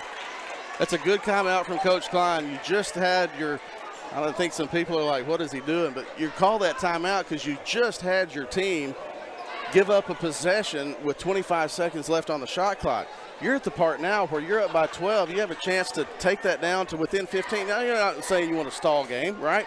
You still want to run your offense, but that was an open shot, but it's a shot you could get later in the shot clock. You could run some time and then get a better look, and still what that did was it enabled Magnolia to have a run out, get a layup, to cut it to 12, where you could have had the game down to around 2:10 or so and still possibly had a 14-point lead. You want to know what's in the cupboard for Coach Klein, and that is 17 points for a sophomore, Janiah McKillian. It's 16 points for a sophomore, Zalea Jackson. Arkadelphia got a game to play today, but let me tell you what, they're in good shape for the future. He's put together a very good roster, and these young ladies mixed in with the talent, the junior talent, and a couple of seniors as well, has been a good mix for Arkadelphia, and a chance to go to 5-3 and basically own third place outright. And now the downside of calling that timeout, after saying now you got to you know your team, you know your situation. The downside is you've got to get this ball in successfully, and Arkadelphia does. Harris on the block, turns, shoots, draws the foul. It's a 2-shot foul, and it'll go against number 20. That's Asia Martin. It's a good shot. Arkadelphia had the ball in the middle of the lane. You go up, that's the 5 on Martin, and she's going to come out, and Denasia Robinson's going to come in. Obviously, I just talked about bleeding the shot clock down, but if you have the ball at 10 feet from the basket and you're able to draw a foul, that's a good shot by Reagan Harris. Yeah, it is, and Harris gets the back iron, the front iron, and then the middle of the cup. That was some backspin, wasn't it? Yeah, it was. I'll be interested to see what happens here. Surely it's not going to happen for a 4th time, but they're standing like – no, it usually happens just on the and one opportunities where Magnolia has kind of fallen asleep. Back to 14. 2 minutes and 15 seconds to go in the ball game. Ball movement out high, trying to get it down. No one really a presence. They're going to settle for a long 3. It's off the backboard, no good. Arkadelphia, Zalea Jackson will bring it across. Arkadelphia with 4 out high and only Reagan Harris down low. She'll drive to her right. She's picked up inside the lane, and did he just call a technical foul? I'm not real sure. There's a foul against, there's a technical foul against Arkadelphia. It's a personal foul against Magnolia. No, I think he called a jump ball, maybe? I thought he pointed to that direction. Maybe that's because it's a ball out of bounds to Magnolia. Not real sure, but yeah, they just switched I'm sorry about the camera. Trying to see what happened. They just switched the alternating possession. So that was a jump ball. They tie the ball, and then the reaction afterward gets the technical foul. Yeah, again, a little bit of theatrics there, but nonetheless, it's 4 on Reagan. And a couple of foul shots in the basketball for the Lady Panthers. Not what Arkadelphia was looking for. Now we've got another whistle on the court and some discussion between baseline official and far side official. Sure, I think they didn't see the possession arrow switch.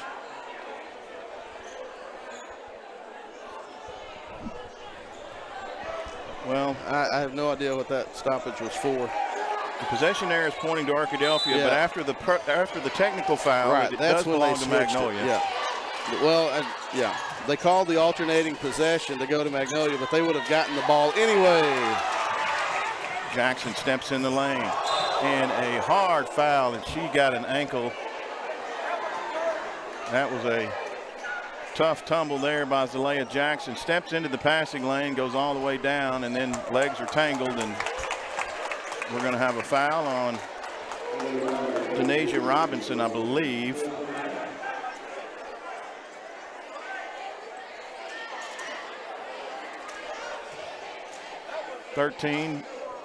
Point advantage for Arkadelphia. Jackson wants the basketball. Give it to me. Let's win this thing right now. 143. Shot is up, no good. Zalea Jackson having a whale of a game. 16 points. Looking to add. Second is no good.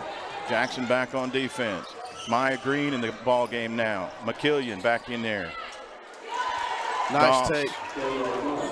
Doss going around, could have very easily picked up a foul, did not. Arkadelphia with good awareness of the clock.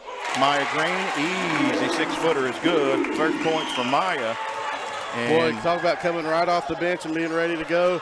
That's great job by Maya Green of being ready to go, and good rebound there from Green and Doss, and that's going to be Arkadelphia's ball. Yeah. That's hard. That's hard, Blake. That's the first time Green's been in the game. She comes in ready to play. That's hard to do. it's another sophomore, another of those diaper dandies over there for Coach Klein, and just another brick in the wall for this tough Arkadelphia defense. And there's the star of the game right there, Janiah McKillian. She's making it look easy.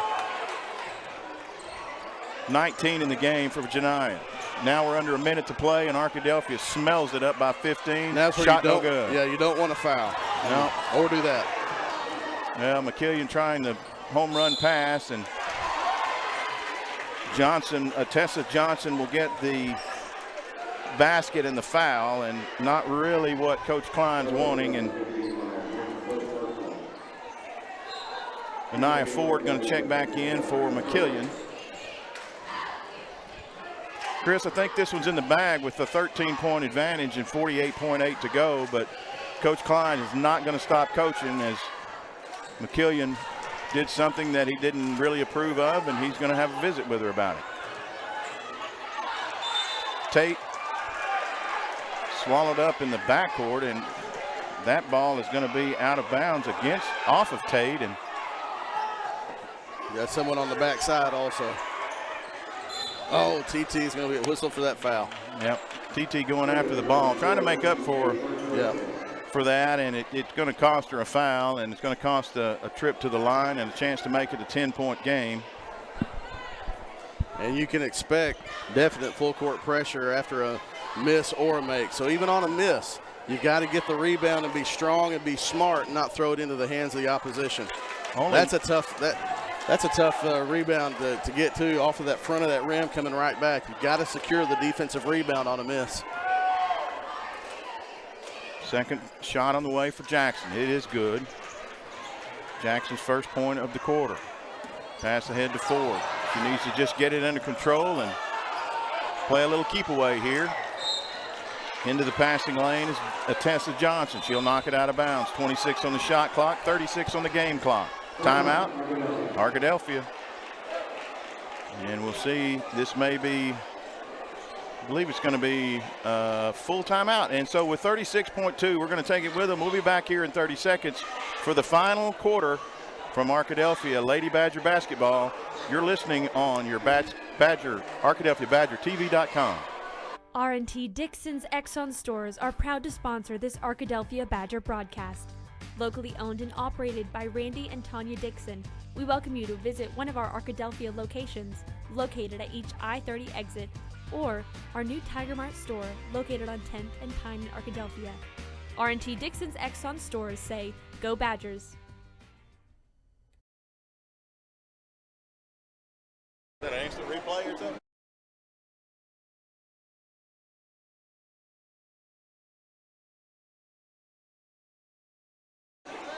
36.2 seconds left. Arkadelphia 66, Magnolia 55. One timeout left for Magnolia. No timeouts left for Arkadelphia. Both teams are in the bonus. It'll be Arkadelphia's ball under its own basket. But remember, no timeouts left for Arkadelphia. Successful inbound play, even to an easy basket, would be nice. But Jackson inbound, 32 on the game clock. Jackson bobbles the ball, takes an extra step. 31.2 Arkadelphia, 66-55, 11-point advantage for the ladies. Third place on the line here, sole possession of third place. It's what's on the line tonight for Arkadelphia. Long jumper, no good. Long rebound, TT Tate. Reach in, Doss, foul, put TT Tate on the line, 21.7. The junior Arkadelphia guard doesn't have a lot of points tonight. She's got 6 here in the fourth quarter. 9 in the game, which is under her scoring average. That's the 5th foul on Doss as well. But the junior point guard has 1 foul, and she's really come come to the forefront here when the game really needs her, and a nice quarter here to finish out for Tate, and she's got another free throw. Shoots free throws well also, 12-point advantage. Katie Gentry in for Maya Green.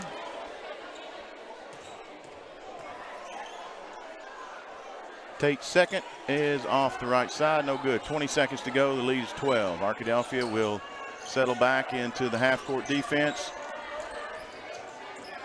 Don't foul, play straight up in the game right here. Robinson, long three, no good. Long rebound, back to Robinson, another three, top of the key, good. That's the ball game, don't even inbound the ball. 67-58 is your final score. And I tell you what, it was a great night for a couple of sophomores for Arkadelphia. Zalea Jackson and McKillian had great games for Arkadelphia. Coming in there strong in the fourth quarter was T.T. Tate, having a great game as well is Reagan Harris. Reagan finished with 12 points in the game.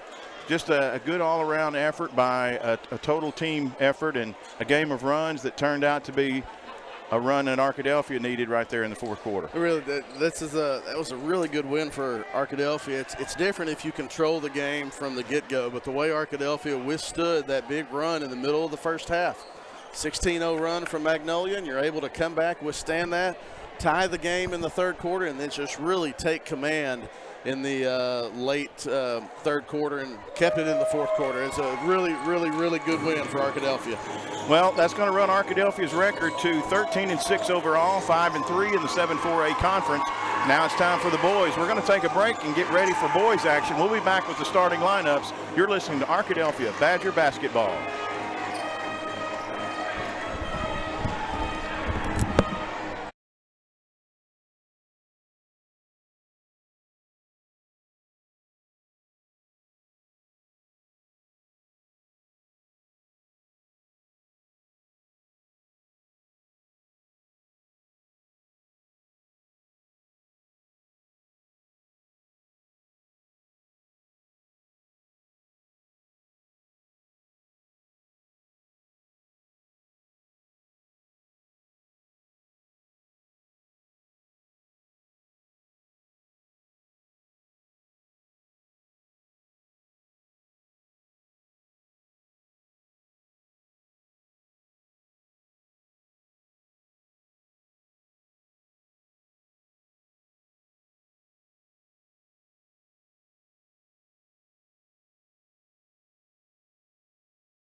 Just about ready to get started here. Game number 2, Arkadelphia Badgers, Magnolia Panthers, set to get it on here. The Arkadelphia Lady Badgers. Congratulations, Coach Jonathan Klein and the Lady Badgers, for a nice, convincing win over the Lady Panthers earlier in the evening.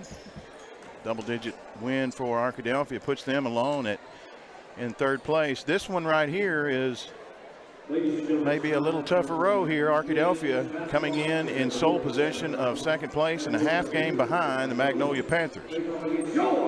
Magnolia unbeaten on the conference season at 6-0, 14-1 overall. Only a bucket difference in in a game against Lake Hamilton is the only blemish on the record for Magnolia. Arkadelphia comes in at 13-4 overall, 6-1 in the conference. Their only loss to these Panthers by 31 earlier in Magnolia. So Arkadelphia looking for a little revenge, and Magnolia looking to stay unbeaten on the conference year.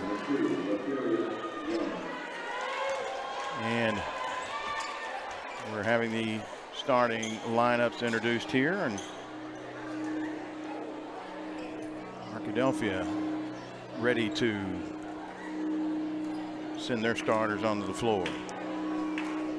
And let's meet your Arkadelphia Fighting Badgers. Joining our 5'10" junior, number 1,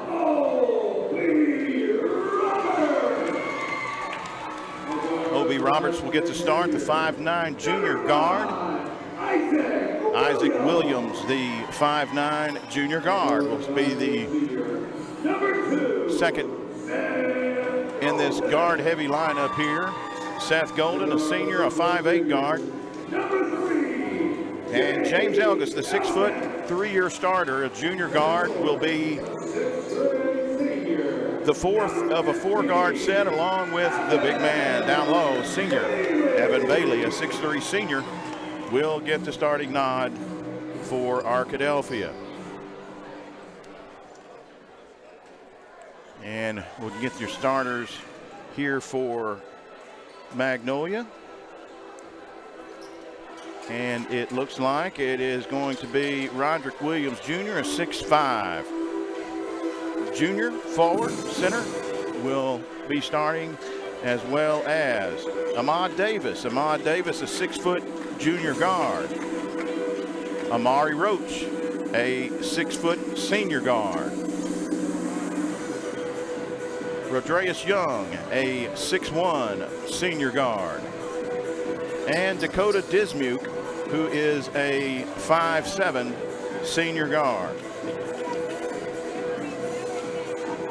He has a younger sibling on the team as well. That is Dylan Dismuke, as well as Dejan Dismuke. So 3 Dismuke players. And Tay Bailey against Roderick Williams. Jumping center here as we're ready to go.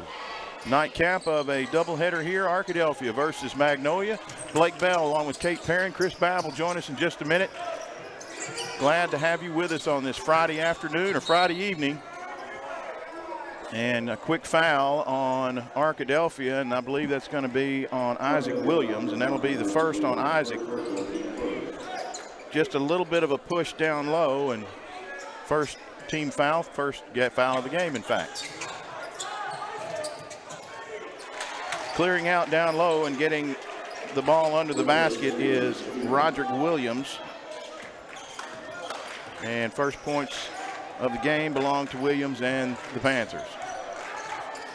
Bailey working down low. And there's a trip. Elgist goes down, and it's going to be a foul, and that's going to be a foul on Williams. His first foul to go along with his field goal, and so Elgist hit his knee on the court a little bit, a little stretch there. He's going to inbound it on the baseline. O.B. Roberts driving to his left. Out high to Williams. Elgist and Golden running the point. Quick no-look pass over to Williams. Now to Golden from the right side. Three-pointer is long. No good. Bailey strong underneath. His first rebound, put back basket. And You're going to have that, Chris Babb. Yeah, you mentioned in the first game, we talked about Magnolia's girls getting so many offensive rebounds. You said, well, we're used to seeing that in the boys' games with Evan Bailey, and there was the first one. Going to need a whole big dose of Tay tonight to make the... Oh, nice pass. Well, and I was just getting ready to say you're going to have Tay stay out of foul trouble.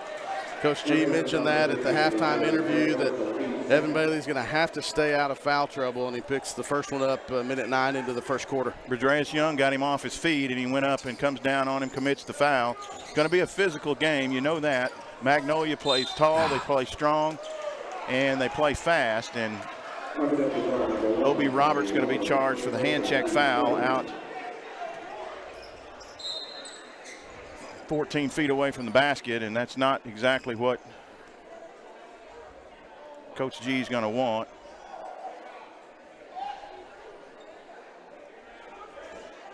Now we've got some, looks like the young men behind the bench are causing a little bit of grief over there, and so I think we're going to relocate the student section here for the time being.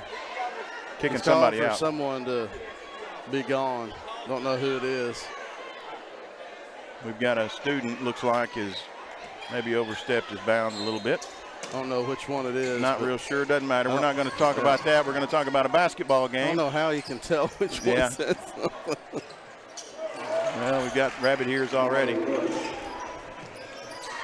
couple of baskets on already now for Magnolia, and Arkadelphia trailing by 2. And Golden runs into a haymaker down in the lane and loses control. Out high, three-pointer on the way. It's good from Williams. That's the other we talked about. Coach G said big 34, good inside. And so he can also step from outside. We saw that in Magnolia, and it happened again tonight on that first possession. First 3 from the sophomore. Well, that's going to have to be a foul right there, and it is on Bradreus Young. That's his first foul, and it's going to be the second team foul against the Panthers. 5 puts Arkadelphia in the double bonus. Anything short of that has to be a shooting foul. And running the point is James Elgis. 6-foot junior, 3-year starter. Elgis runs the offense. Roberts from the right side. 3 is short, no good. 1 shot is all. Rebound out of there. Davis. Davis thinks about a 3, pulls it down. Young out high, long 3 on the way, no good. Rebound, tipped up by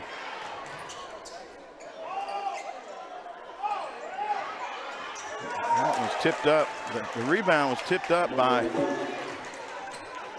Golden, the smallest man on the court, and I think he kind of took it away from Tay. Yeah, that's what I was going to say. You know, great hustle, but it ended up tipping the ball into the hand of Magnolia Panther.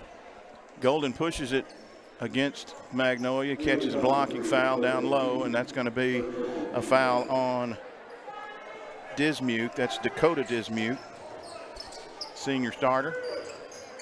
9-2 now, and Arkadelphia finds himself quickly in a 7-point hole. Tough man-to-man defense by Magnolia. Moving to his right. Now O.B. Roberts from the left elbow is good. Second chance points for Arkadelphia. Bailey Roberts keep that one alive, and O.B. a nice pull-up jumper from 15.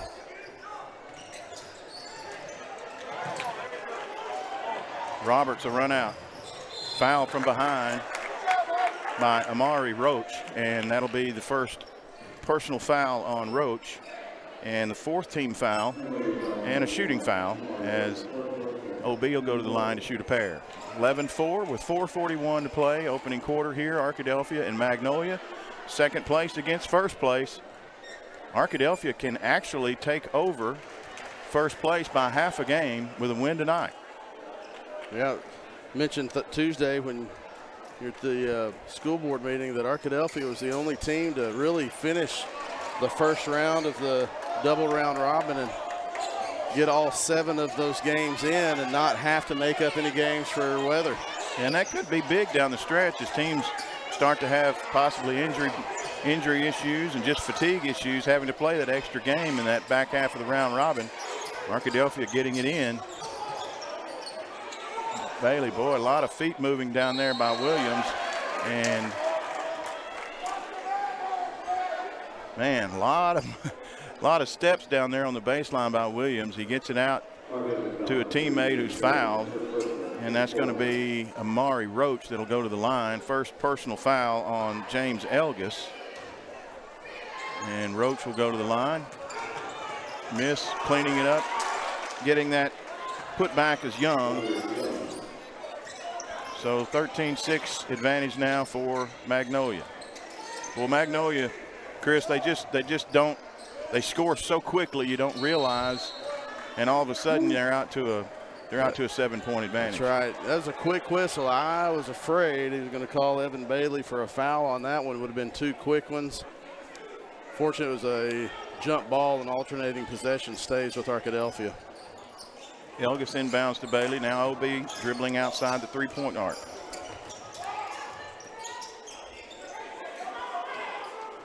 Magnolia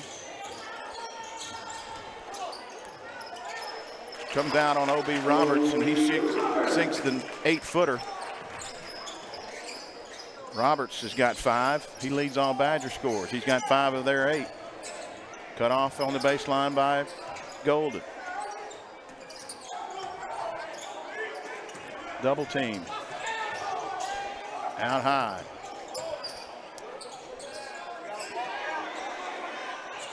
Arkadelphia finally comes down with a rebound. Out of there is Roberts. He's cut off and no foul called. Wow. A pass interference. As the ball was in the air and the contact was made, no foul. Arkadelphia will inbound it on the baseline in the corner. Elgis, Magnolia dodging a bullet there. That could have been another foul. Ball inbounded. Just over 3 minutes to go. 13-8 is the advantage for Magnolia.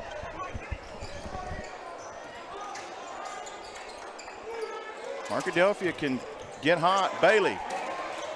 Boy, that should have been a rim rocker, but he puts it up and in, gets the sure shot, and Bailey's got 4 in the quarter. 13-10. Arkadelphia clawing their way back in it with 2:50 to go in the quarter. Bailey up high, contests the shot. Elgis out of there with it. Elgis going to push it. Left hand is good. James with his first points. Arkadelphia trails by 1, 2:37. Hanging around. Still have yet to hit a 3, so Arkadelphia, if they can keep a 3 or 2 in the bag,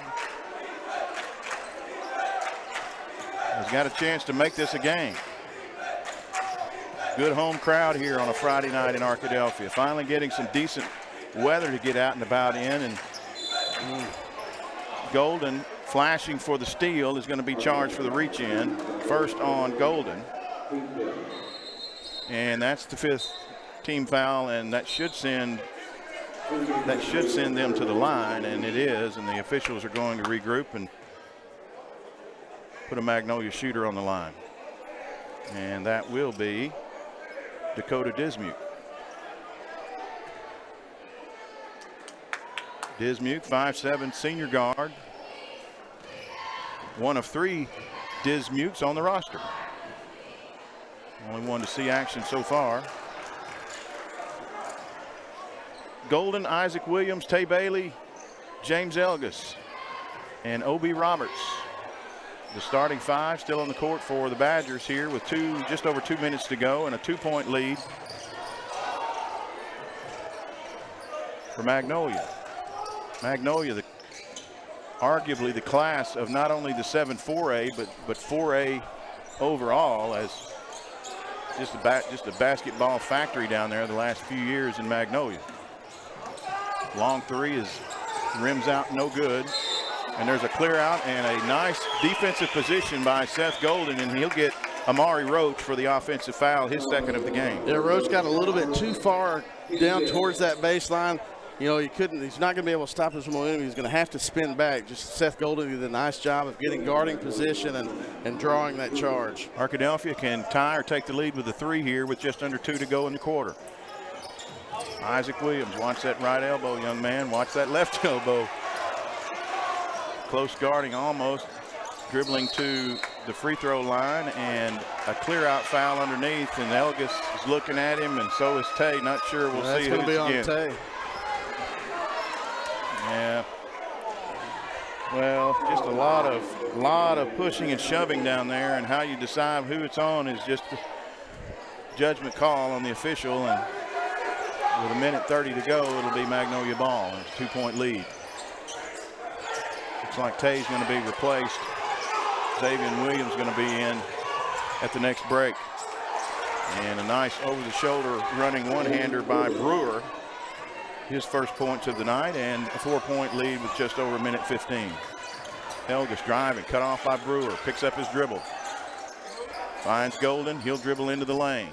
High arcing right-handed runner is good.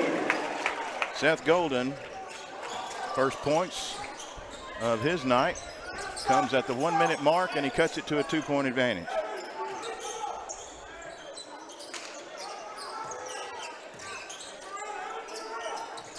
Don't 3-2 high zone by Arkadelphia. Williams dribbles down low, contested and over the back, but no call. Whew, Tay got away with one there. Almost his third personal, and that would have been a killer for Arkadelphia. 35 seconds on the clock. Lead is 4.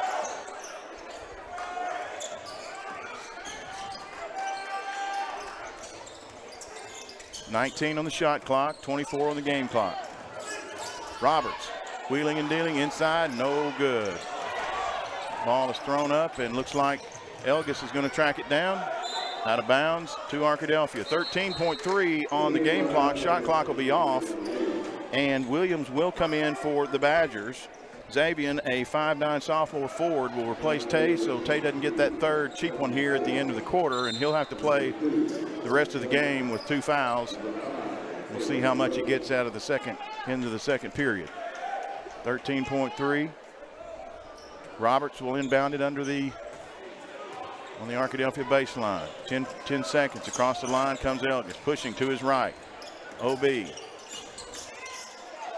dribbles into Golden. Golden's going to have to take a shot. OB driving, doesn't get it off. Either way, it's no good. He's going to call a. Did he call a foul? Yeah. Wait a minute. He did. He called a foul after He called an offensive foul. No way. Yep. The horn had already gone off. Well, it's going to be a killer.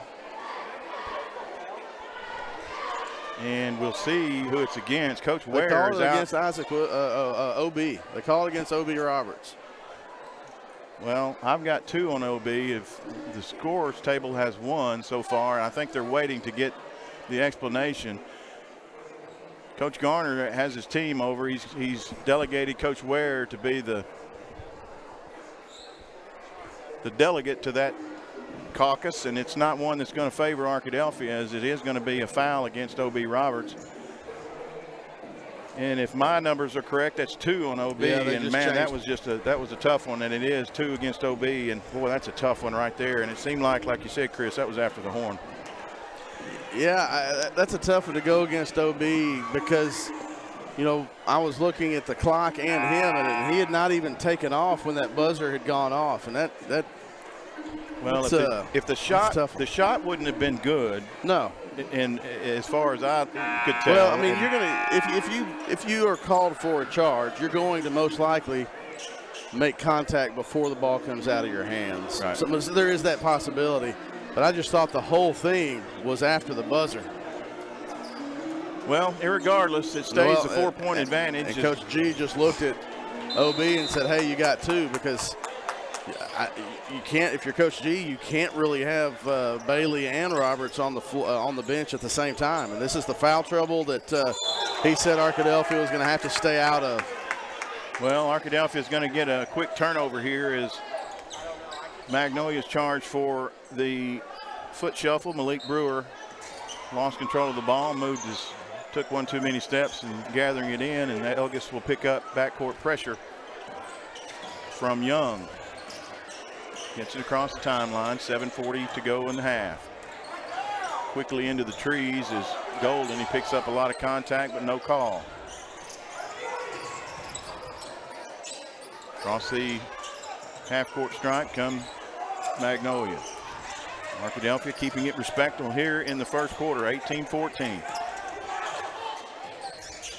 Driving to his right off the glass is Amar Young. Excuse me, Rodreus Young.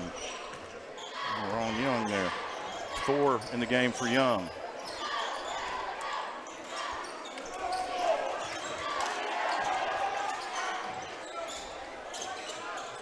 Tough defense by Magnolia, and they create another turnover. Now one comes back. Elgis down low. Under the basket, Elgis gets the putback. It's up and in. And Coach G is going to, he got a good look. It's a 30-second timeout, so we're going to keep it right here. Chris, he got a good look at what Magnolia is doing here to start the second quarter. And rather than let them go on a run, he's going to try to get his players in the correct position here early on. Yeah, Xavier Williams, Coach G mentioned in the halftime interview that because of the size of Magnolia, probably would see more of Xavier Williams. The youngster got some good minutes up in the Berryville tournament over Christmas, but he's going to be asked to play a little bit different role tonight against a Magnolia team that is solid and experienced, even though they are young. So Coach G needing to make sure everybody was on the same page there. You were hoping that Williams was going to be able to play just because of situation, but and not with that situation being foul trouble, but that's where we are. Xavier's going to stay out there for the second period. Roberts, Williams, Seth, Golden, and Elgis. And I tell you what, Rodreus Young is very quick to the basket, and that's his second field goal of the half and a couple of layups that just goes right by the Arkadelphia defense. Golden, pull-up jumper, contested. Out of there with it quickly. Comes Magnolia. Driving. Put back up, no good. Golden, excuse me. Xavier Williams. Nice finish there by Elgis. Went to his left side, had to go under the basket, finished with his right hand with a reverse layup. Elgis has his third field goal of the game. He's got 6. Arkadelphia trails by 4. Nice contest by Seth Golden on that one. Smallest player on the court, but probably with the most bang for his buck on as far as a vertical. And he gets everything out of that 5'8" frame, and Roberts is able to finish. It's a 30-second timeout, and quickly. I said it was a 30, but Magnolia is going to take a look at it. Leading by 2 is not a familiar territory for Magnolia this deep in any ball game. You look at the. No. We were just trying to make sure had the referee's hand signals right of the 30 touching the shoulders. Arkadelphia sat down like it was a full, but then Coach G got him up. So it is just a 30-second timeout. You know, with 5 minutes to play in the half, Magnolia not used to having a 2-point advantage. They're used to being up by 18 or 20 at this point. Arkadelphia has given them a run for their money here so far in the first half. Well, a lot of times when you get out to that big lead early, you kind of lull yourself into a sense of complacency. Not complacency is probably not the right word, but lull yourself in, and then when Arkadelphia gets in foul trouble, that foul is going to be on Elgis, and that's going to be his second maybe. Yeah, and that's a call from 45 feet away from the official that's the furthest from the ball, and he may have had the best look, but he gets a second foul against Elgis. So to the line is Williams. Roderick Williams, Jr. As they say, the sphere does not tell fibs. You are correct, sir. A 6'5" junior forward/post player. They got a shake of the head from Kate. She's listening in. She said she didn't appreciate that dad humor. The sphere did not tell a fib again. Oh, no. What in the world? This is an out of bounds. So Damian Williams goes up for the rebound, comes down hard. The player did not let him come down. He crashes down, and they called it out of bounds on Magnolia. Or to Magnolia. Yeah, he called him for a travel. Oh, my goodness. He called him for a travel. Because he hit flat of his back. Yeah, which technically he did, but surely he didn't just lose his balance without being touched. Roderick Williams.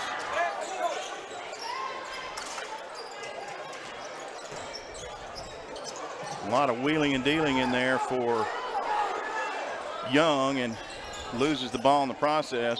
Braden Wagner in for Arkadelphia, the junior guard. Arkadelphia hanging around here at 4:40 to go and trailing by 4.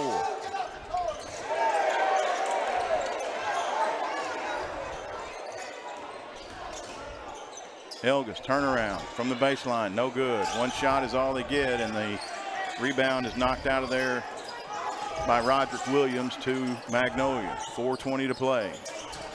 Williams to his right. He sets his feet. Offensive foul. Magnolia wanted the block, but they'll finally get Arkadelphia finally get a call, and that's going to be the second foul against the big man Williams.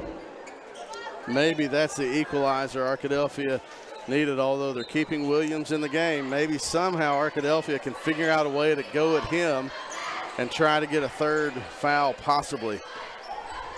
Just over 4 to play. 4-point advantage for Magnolia. Arkadelphia's ball with 20 on the shot clock. Elgis drives the lane, pulls up. 6-foot jumper, no good. One shot trying to get in there is Wagner. Williams denied at the rim. Arkadelphia back the other way. Wagner, numbers back for Magnolia. Wagner spins, puts up the shot. It's on the floor. It's a foul. And if that's against Williams, it could be. No, it's not. It's going to be a personal foul against Ahmad Davis. And that's the first against Davis. And boy, that was that was awful scary there for Magnolia, because right in the area of Roderick Williams.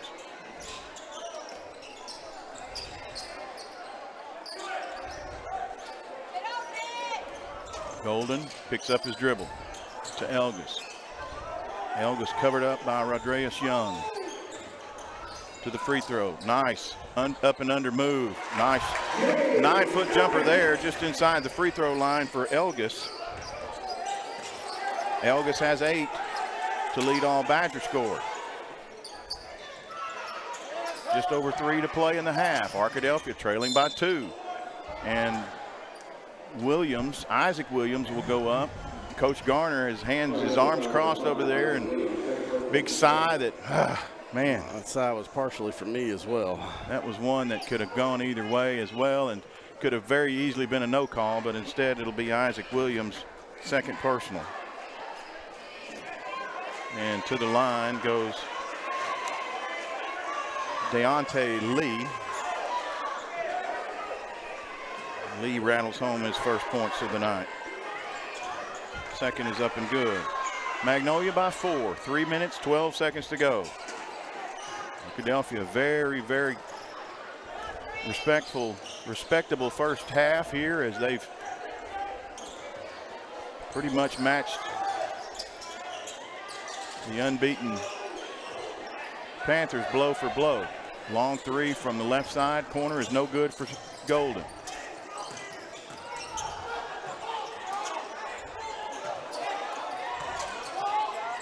Ball handling, no good. Wagner out of there with it. And a reach-in foul, and a cheap one, but it's one no less on Davis, and that's going to be the second personal foul on Davis for Magnolia. And you know, these are two teams that like to play tough, like to play physical.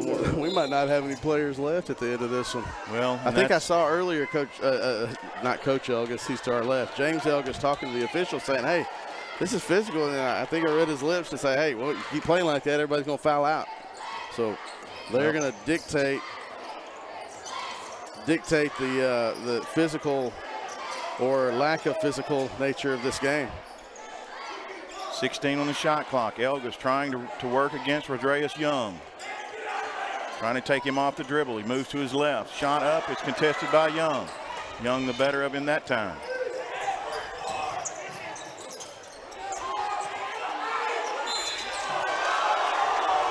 Wow. Chris, Xavier Williams. Michael anticipated that one. Fountain anticipated that foul. Yeah, and that, you know, they just let Roderick Williams, they just let him try to manhandle Xavier Williams. Xavier held his ground, and they rewarded the offensive player, and I don't know about that one. Williams with his first personal foul, so not a problem there, but man, getting a lot of calls going Magnolia's way, as though they needed them.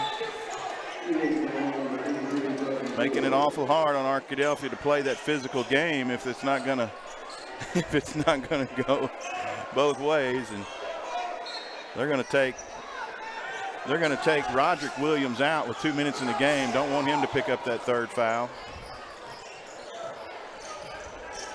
Smart move over there by Magnolia coaching staff. 20 on the shot clock, minute 54 on the game clock. Isaac Williams floating. 8-footer is good on the right side. Williams, his first points of the game. Isaac cuts it back to a 4-point advantage. Minute 38 to go in the half. Up and offensive foul. Braden Wagner steps in there and draws the charge. And that's 2 on Rodreus Young, and so not foul trouble, but foul awareness now.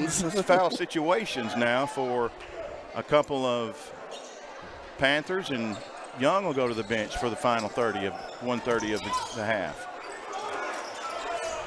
Isaac Williams breaks the timeline. 25 on the shot clock. 1:22 in the game. Up and under. Elgis, nice move. Elgis has double digits now. 10 to lead Arkadelphia. 2-point advantage. Magnolia. Shuffling, no call. High off the glass. Malik Brewer with the 2. And that's another questionable shuffle the feet. Look at it either way, but you got away with it. Ball knocked away, out of bounds. Knocked away by Dismuke. 21 on the shot clock, 49.8 to play in the half. Arkadelphia hanging around, 30-26 against the first place Magnolia Panthers. Elgis, pull-up jumper from the right side. Good, Elgis with a dozen. 2-point game, 30 seconds in the half. Quit. And some contact down low, and going to the basket was Ahmad Davis. He'll be fouled in the arm by Braden Wagner. That's Wagner's first foul of the game, and it'll put Ahmad Davis on the line for 2. 26.5 seconds to go. Davis first is good.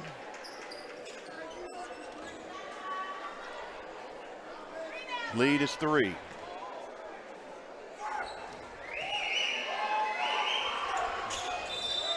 Very, very tough first half. Very physical first half. Some foul issues for both teams, but no trouble. No one hitting that 3 mark yet.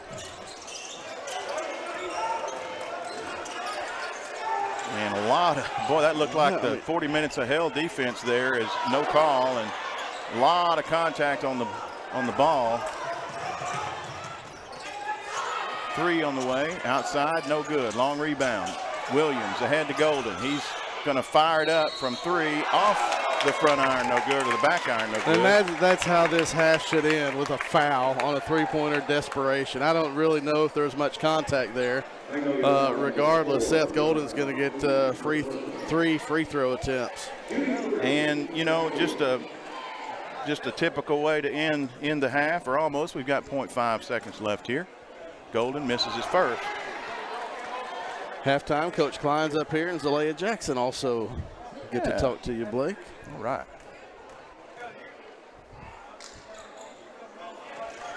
And there's one for Golden that'll drop. Arkadelphia cuts the lead to 3. Chance to cut it down to 2. One possession game. It's a good place to be in, Chris, as we go to halftime here. Arkadelphia, well, still a one possession game, a 3-point halftime advantage, 32, Magnolia. Arkadelphia 29. We'll be back here at halftime. We'll talk to Coach Jonathan Klein and one of his players, one of his star players of the game here when we come back. You're listening to Badger Basketball on ArkadelphiaBadgerTV.com. Turner Rogers Manning and Plyler CPA is a longtime supporter of the Arkadelphia Public School District. Turner Rogers Manning and Plyler has established a reputation for providing clients with outstanding services that include auditing, accounting, and tax and business consulting. Contact Turner Rogers Manning and Plyler today at 870-246-4563 or by visiting them at 305 Professional Park Drive in Arkadelphia. Turner Rogers Manning and Plyler says, "Go Badgers."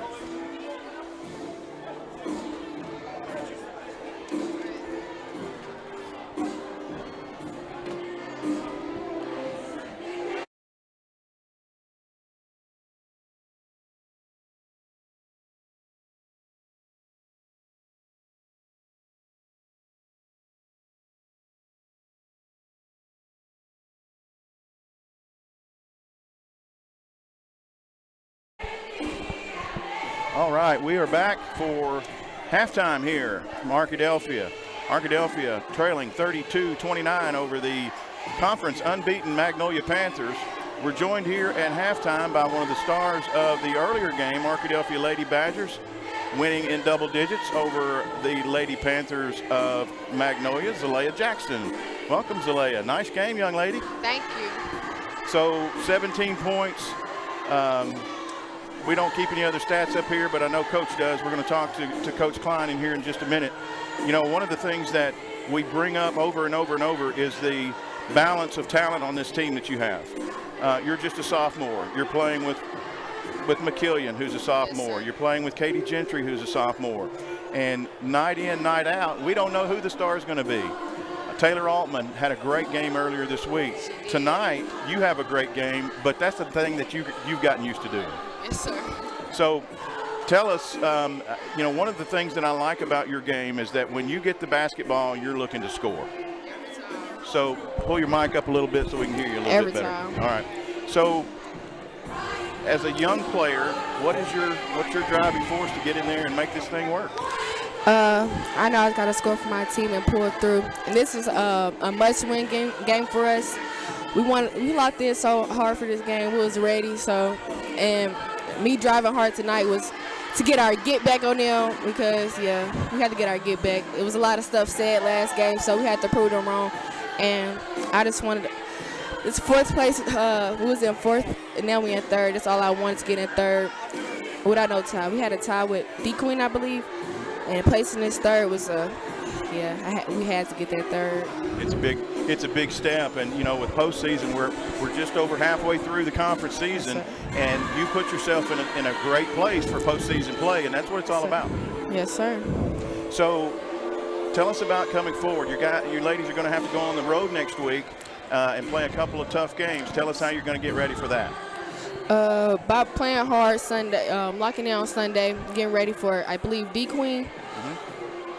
Yeah, D-Queen was a hard game for me, especially. I think I had like 2 points, so this time I'm trying to play hard for my team, make sure we get this dub, because I don't want to make our rankings go down anymore. I want to keep on move up and not move down. So next week I feel like we just got to play hard and get our minds right like we did for today. You're a tough player. Yes, sir. You give your body to the game. We see you go down a lot. We've seen you break your glasses. We've seen you do a lot of things this season that make us up here go, oh. Yeah. What makes you play so hard? Where does this come from? It's just the passion for the game. It's just the passion, the drive I have for the game.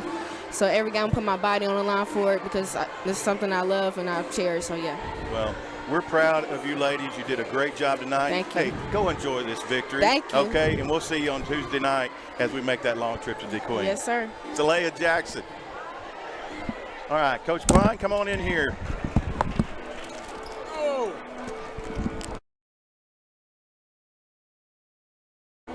Good. All right, Coach.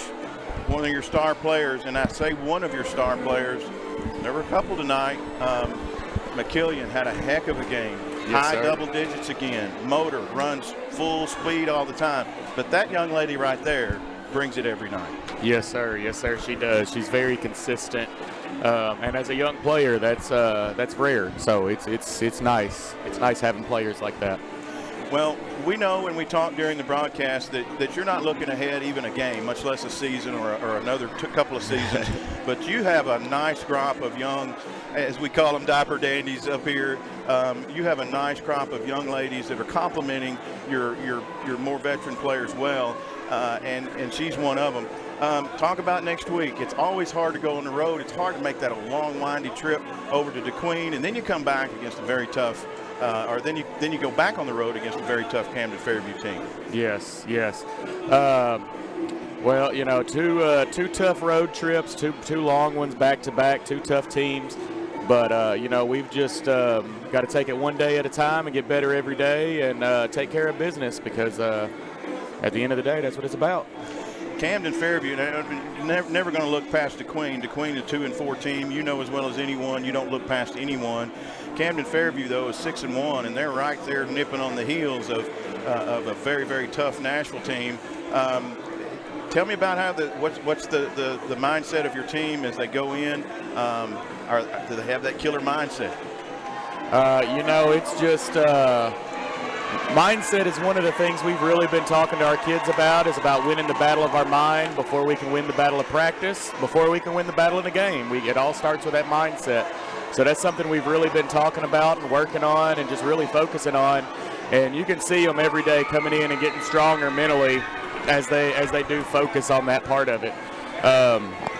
You know, we know what we have coming up with this stretch of conference is just really tough with Magnolia, DeQueen, and Camden all back to back to back.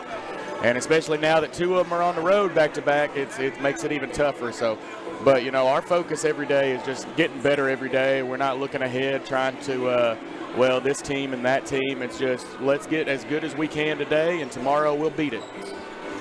Coach Jonathan Klein here of the Lady Badgers, Lady Badger head skipper, and you're in your 5th season, and you just keep getting better every year. We love watching your ladies play, and it's been a tough first half, but you put yourself in a really good position as far as postseason play. What are you looking at as far as? I mean, I know you got to win every game you can, but are you talking about postseason, or are you putting it just one game ahead at a time? Oh no, we don't even talk. We don't even talk about the regionals, other than, you know, right now we're sitting in 3rd place with that win tonight. We're sitting in 3rd, but other than that, we don't talk about regionals. We don't talk about state. We just talk about, hey, we got to take care of today, whether today's a practice or a game. Today's all we can worry about, so that's what we're trying to take care of.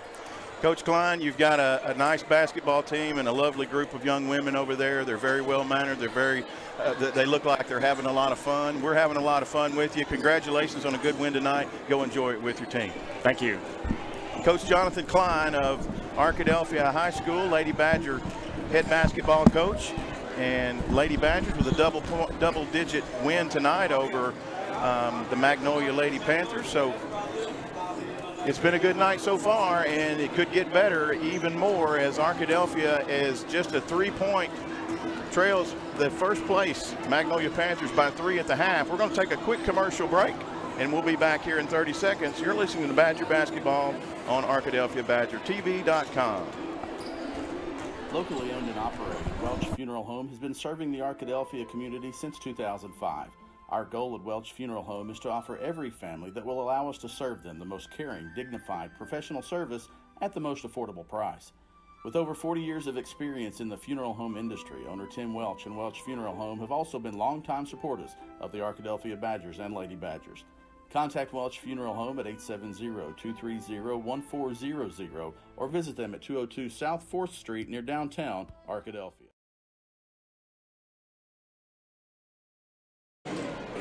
Just about ready for the second half of play here, the last half of basketball this evening. Lady Badgers, double-digit winner earlier in the night over the Magnolia Lady Panthers. Arkadelphia scratching and clawing and hanging in, only down by one possession here against the Magnolia Panthers. The perfect on the season Magnolia Panthers. Coming into tonight, Magnolia a perfect 6-0. Arkadelphia just a half game back at 6-1. Blake Bell for Chris Babb. Kate Perrin bringing you tonight's broadcast, the nightcap edition. James Elgus, leading scorer in the first half for either team. He's got 12 for Arkadelphia. O.B. Roberts finished with 7. Seth Golden had 3. Isaac Williams with 3, and Tay Bailey with 4. Bailey will come back out. He's got a couple of fouls, but so does his adversary, Roderick Williams, for Magnolia, and Arkadelphia will control the possession to start the half. Seth Golden, Isaac Williams, James Elgus, O.B. Roberts, and Evan Bailey. The starting 5 to start the game, brings it out to start the second half. Moving to his right, running one-hander is no good by Golden. Good look at the basket.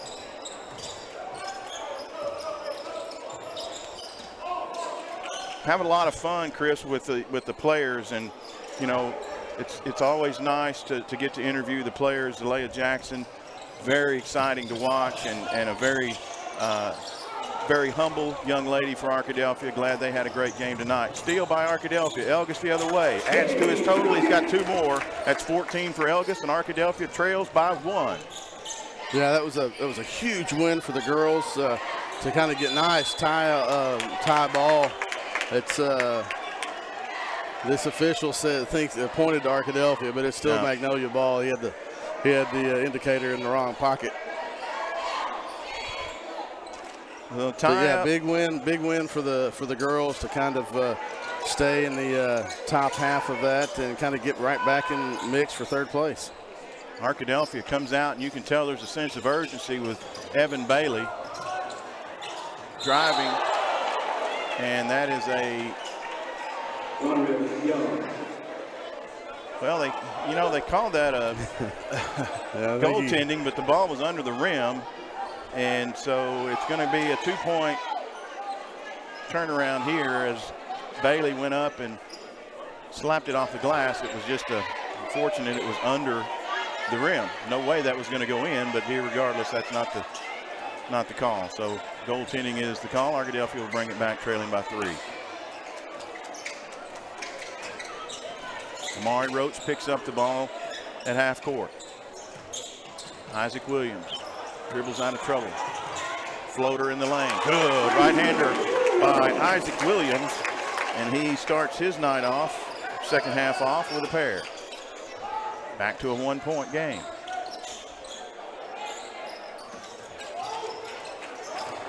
Down low to Roderick, and he's tied up by James Elgus. This time it'll be Arkadelphia basketball.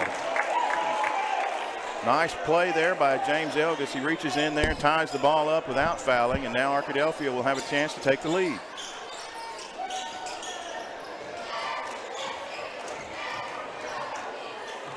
Williams dribbles it up across the stride. 6:15 to go in the third.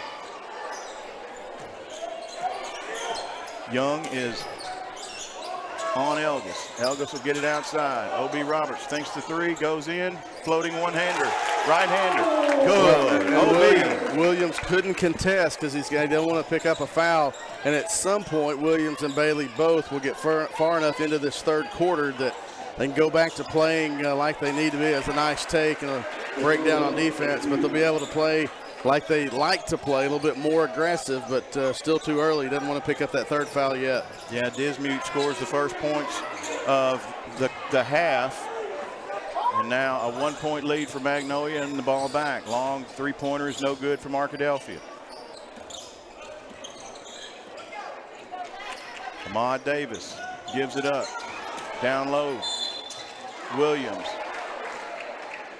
And either way, that's It's just Bailey or OB. That's going to be, well, they call it on Bailey. No. Yep.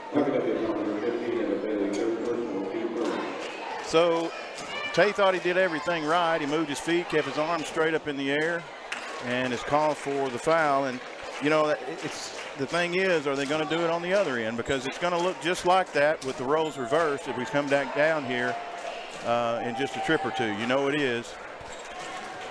Williams sinks his second free throw. Lead now is 3.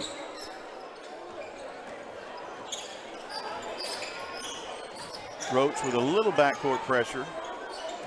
Not much. Elgis out to Williams on the right wing. Williams with his 3. And that's the first 3 of the game for Arkadelphia, and only the 3rd of the game for both teams. So everything done, and a clear out underneath, and that's the 3rd on the big man. So 3-3 now in the foul department for the 2 post players. Back to square.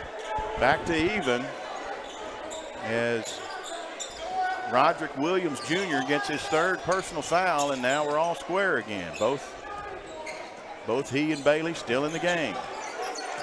Tied at 38. Elgis moving to his left. The runner, one-hander, left-hander is good by the junior guard, and James Elgis is having a nice game. You know, they've really started running that offense through Elgis at the high post the last several games. Isaac Williams running the point. Elgis at the high post to try to see if he can operate. He's been able to operate and dish several games, but tonight he's been able to run that mid-range jump shot really good. And we've got a foul on Williams, and they're going to hopefully call it. Williams pointing to himself. It's on me, it's on me. And it is going to be a hack on the arm. Isaac Williams will send Roderick Williams to the line, and that's 3 on Williams. So very unselfish there for Isaac, but still going to be his 3rd foul, and Roderick Williams Jr. with a chance to tie the ball game. 2nd free throw up and good. Williams 5 for 6 from the line tonight, so a nice night at the stripe for Roderick Williams. Tied at 40. 3, almost just under 4 minutes to play in the 3rd. Halfway through it. Running shot is up and good. Seth Golden, one-handed running, one-hander towards the baseline, and Golden's got his 4th point of the quarter. Arkadelphia back by 2. Lot of steps in there, and he's called for it. Amari Roach took one too many, Chris. Arkadelphia can make this a 2-possession game. Yep, that was a Euro step plus 1, and you're not going to be able to get that that many. Nice defense by Arkadelphia, just showing. Almost gave it right back. Roberts able to corral it.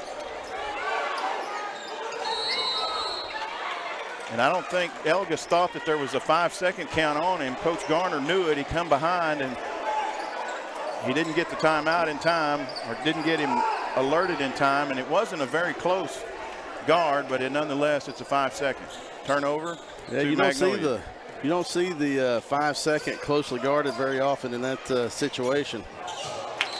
Skip pass, trying to get it in there to Ahmad Davis, goes just under his reach, and Arkadelphia comes full back. court press from Magnolia, kind of more so than we've seen in the past, unless they kind of drop off, and they do.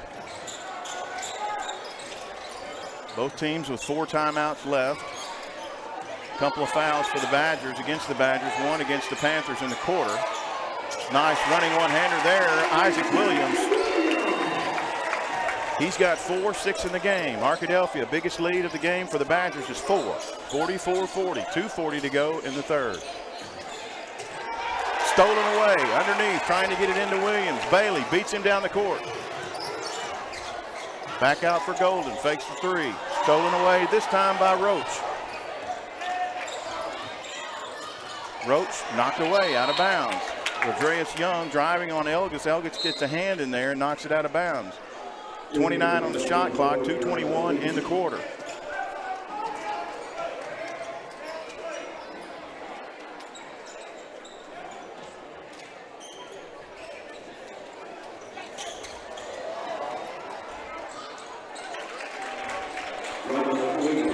Running shot there by Williams is good. 6 in the quarter. 2-point Arkadelphia lead. Just over 2 minutes to play in the third.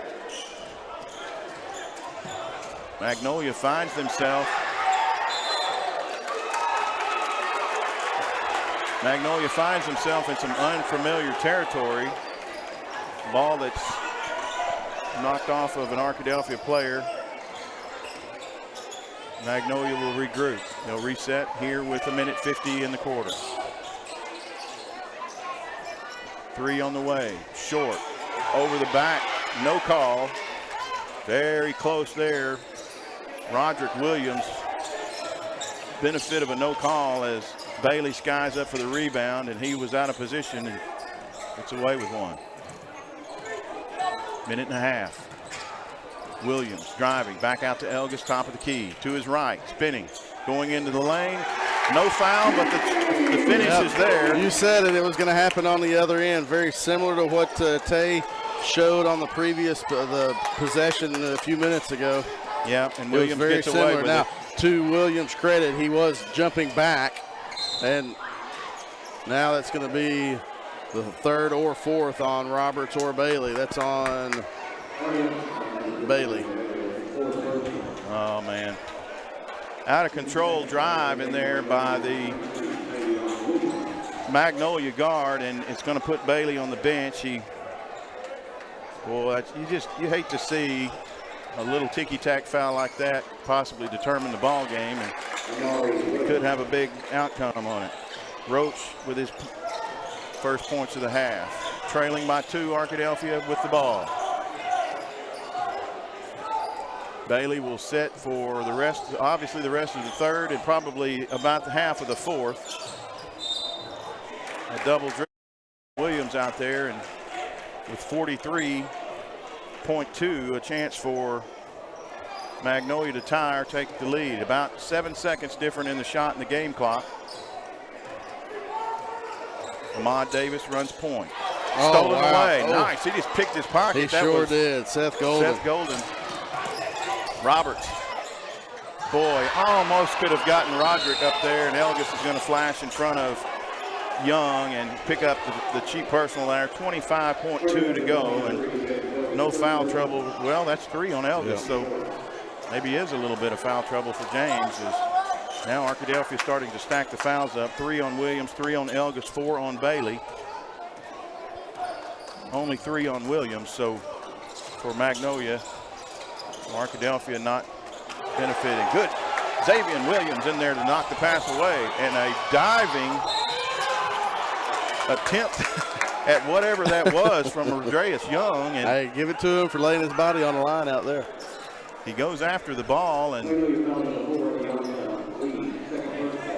so second personal against Lee. And with 11.9, Arkadelphia leading by 2, Golden at the strike. First is good. Still a one possession game, 47-44.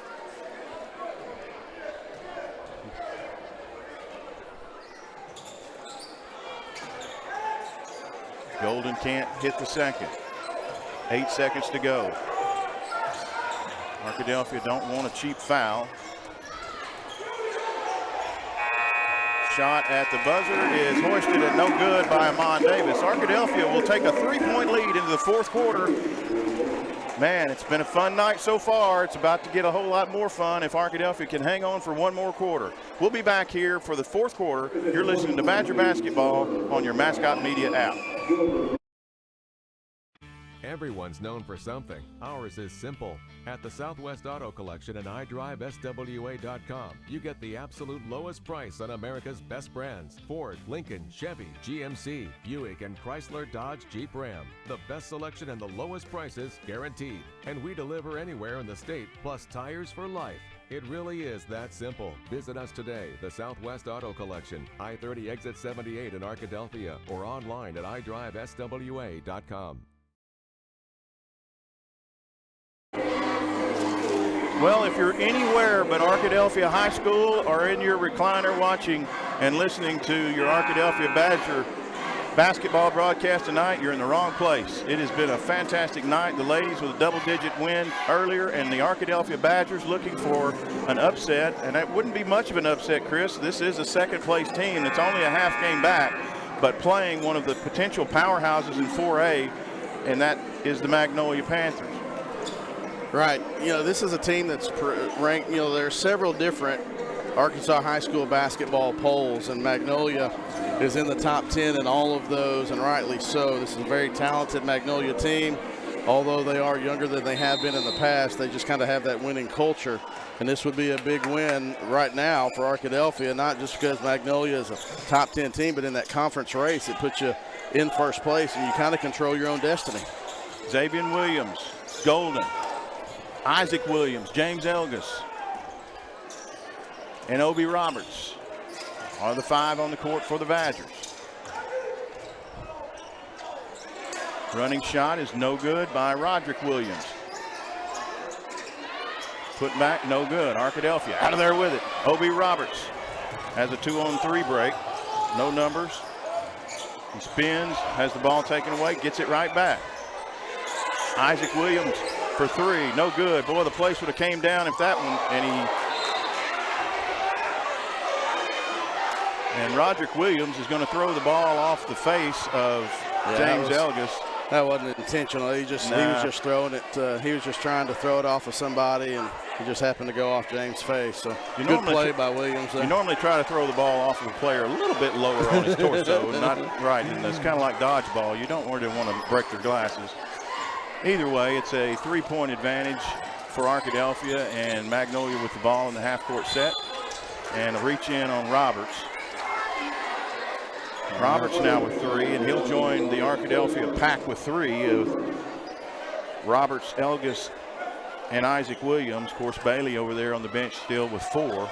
Blake, I said earlier, control your own destiny. Technically, you'd be tied with Magnolia, and when you go to the tiebreaker, it goes by biggest win point margin, but that's a long way away. Regardless, this is a big final 6:45 for Arkadelphia to try to help their cause. On paper, it's still a half-game lead if they win tonight, so you got to feel good about that at least until that game is made up. 6.5 minutes to go in the ball game. 1 point is the Arkadelphia lead. Elga spinning to his left. Tested at the rim by Roach. He has it knocked away, but that's a good job of not giving up on it. Elgas had his shot blocked. Roach gets it. James and Seth Golden kind of stand there to pester, and Arkadelphia ends up with the possession. Got to move, guys. Got to move. Arkadelphia is going to get a timeout. They had 4. That'll be the first, and then I believe it's going to be a 30-second. Nope. Yep, it is going to be a 30-second, so we're going to keep it here. 6:22 in the ball game. Arkadelphia 47. Magnolia, unbeaten conference leading Magnolia 46. Arkadelphia staying with it. You know, the first ball game, Chris, with the ladies was a game of runs. This is not. It's back and forth. It's been a back and forth affair. I don't know that anyone's had more than about a 4 to 5 point lead. Yeah, Magnolia had an early lead, and Arkadelphia was able to come back from that. But yeah, since midway through the first quarter, it's been just kind of nip and tuck back and forth. Good look at Coach Ware there talking to Xavier Williams, the youngster getting some big minutes with Bailey in foul trouble. Make sure everybody's on the same page offensively and defensively. Williams, a sophomore as well. We talked about the youth on the ladies' side. Some youth here also for Coach Garner, and one of those is Williams, and a nice pick there by Williams, and that'll get your attention. Kelton Wilson, the recipient of that pick. Oh, and it goes right through Williams' hand, and he steps on the baseline out of bounds. Well, he was about to be rewarded for his tough non-stat play there, and he lets it go through his hand. So Magnolia will bring it back up. Arkadelphia got to make sure that they value every possession with 6 minutes to go.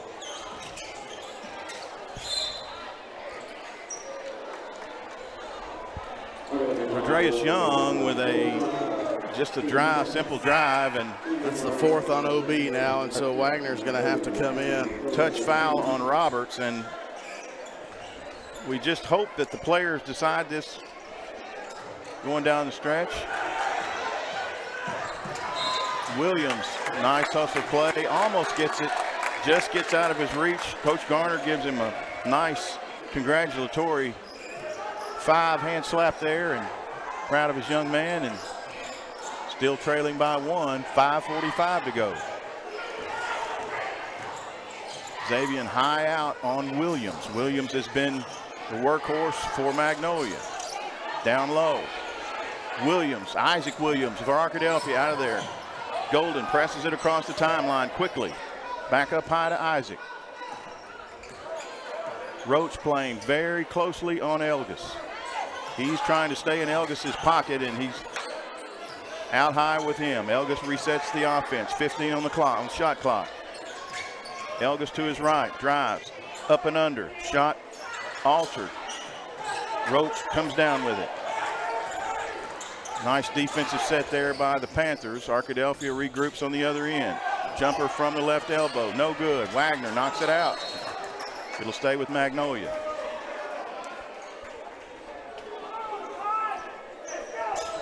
Wagner, Elgis, Isaac Williams, Xavier Williams, and Seth Golden, the 5 on the court for Arkadelphia.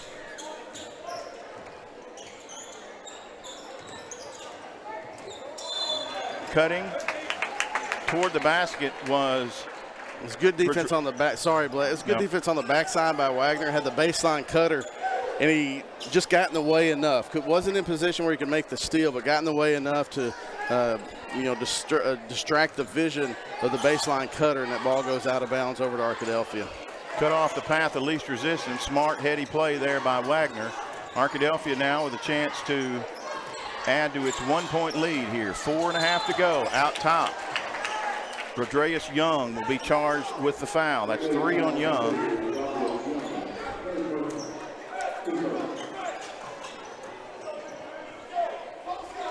And Arkadelphia will inbound. Isaac Williams. Rodreus Young out on him. Flashing for the steal was Dakota Dismuke. He knocks it out of bounds in front of the Arkadelphia bench. 28 on the shot clock, 4:21 to play in the ball game. Arkadelphia clinging to a 1-point advantage. A share of first place on the line here from Arkadelphia. Out of bounds. Sorry, I lost that. Couldn't quite get the camera down. Xavier Williams had the ball knocked away from him. He did a nice job of just causing trouble there for the Magnolia. That was Dismuke, and then Dismuke stepped on the sideline before he could control the ball. Arkadelphia, new shot clock. Elgis wants it inbound. In the front court, he'll work on Roach. Isaac Williams working on Rodreus Young. Back high. Shot from the foul line is contested, and foul on the shot. And it's going to be a foul on Rodreus Young, and that's going to be the first Panther in foul trouble with 4. Rodreus Young, the senior guard. Golden, good. First one up and in. First point of the quarter for Golden.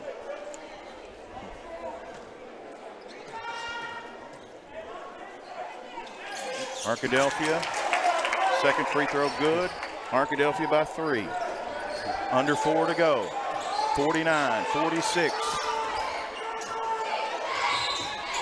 Golden flashing it, fouls Dismuke, and that'll be the 3rd team foul on Arkadelphia. Second personal foul on Seth Golden. Arkadelphia senior guard with just his 2nd personal. 3:47 left. Roberts and Bailey both have 4, probably about the maybe 3-minute mark, 2.5, just to kind of how do these next 45 seconds to a minute go. And every time it seems that Roderick Williams gets the ball. He's going to be fouled, and that one will go. It's going on Isaac, and that's his fourth. On Isaac Williams. Now here come OB and Tay after this first free throw from Williams. Well, it's a chess match with 3.5 minutes to go because Arkadelphia going to have to go back to their bench, and a couple of four foul players will come back in, and Evan Bailey and O.B. Roberts, Xavier Williams and Wagner go out for Arkadelphia. Second free throw on its way and good. 3 players with 4 fouls. Wagner and Williams will be the replacements depending on if Arkadelphia fouls and who it is. 3.5 minutes to play in the ball game. Isaac Williams.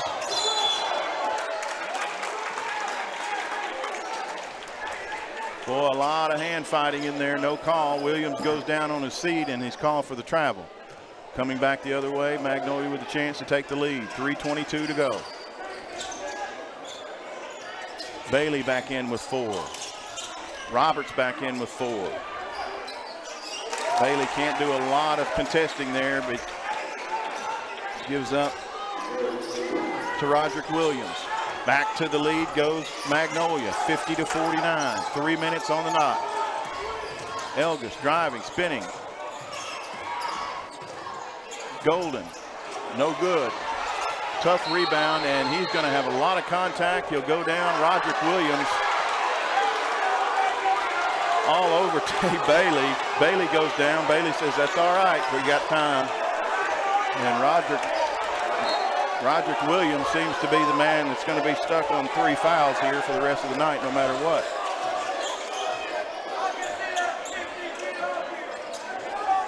Bailey and Williams going at it down low on the block. Up and under. Andreas Young. Lead is 3. Roberts brings it across the timeline on Ahmad Davis. Timeout, Arkadelphia. This most likely will be a full timeout. It is. We're going to take it with him at 2:22 to go. Arkadelphia was leading, now trailing by 3. We'll be back here with Arkadelphia Badger basketball on your Mascot Media app. Price & Company Insurance is the area's only trusted choice independent insurance agency. What is that, you might ask? An independent insurance agency works for you, the customer, and not the insurance companies. So the next time you're shopping for home, auto, business, life, or health insurance, we invite you to experience an unprecedented level of customer service and expertise. Call or click for a quote today.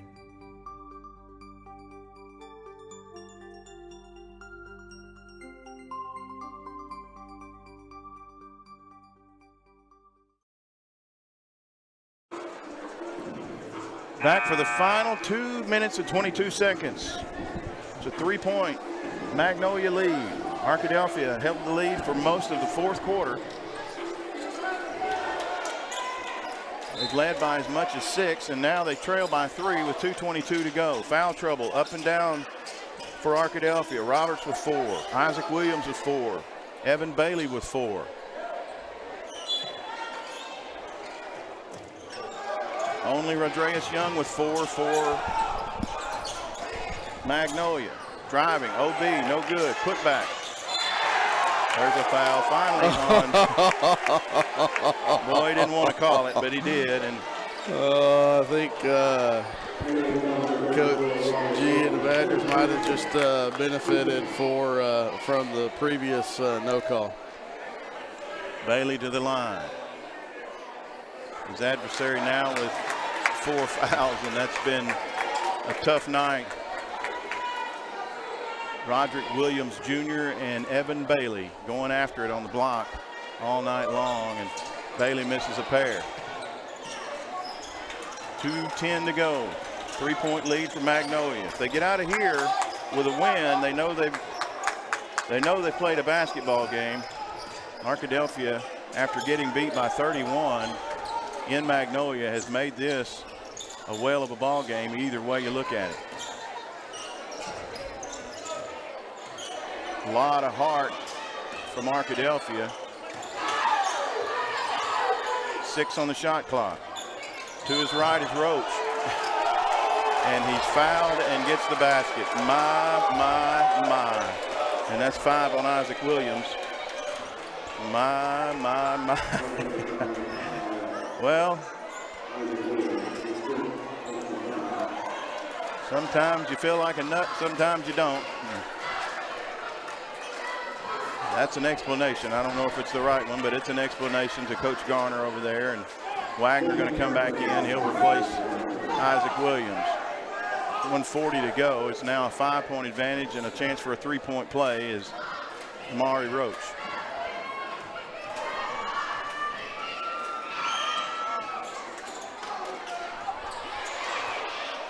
Wagner will keep it from going out of bounds. Trailing by 5, 1.5 minutes to go. Driving to his right. Wagner comes out of there with it. O.B. Roberts for 3, no good. And Young comes out of there with it.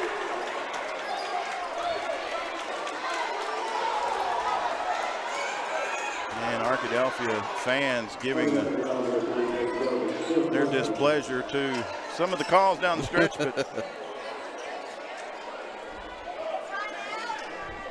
it's been a whale of a game. 54-49, 1:21. Magnolia at the strike. Rodreus Young.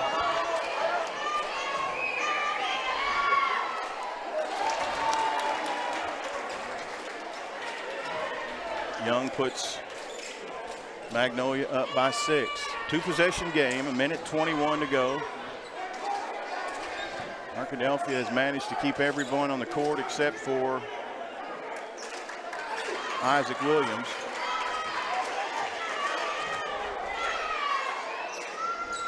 Young misses, long rebound to Wagner. Wagner will push it. Back out to Elgis. Elgis from the right. Goes up. No call.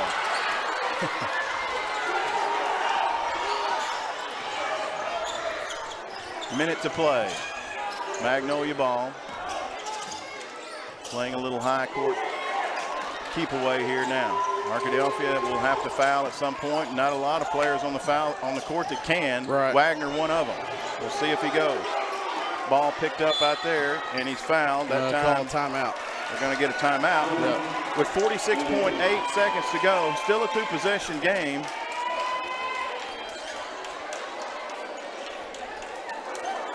And we're going to keep it here through the break. And Coach Garner is not liking the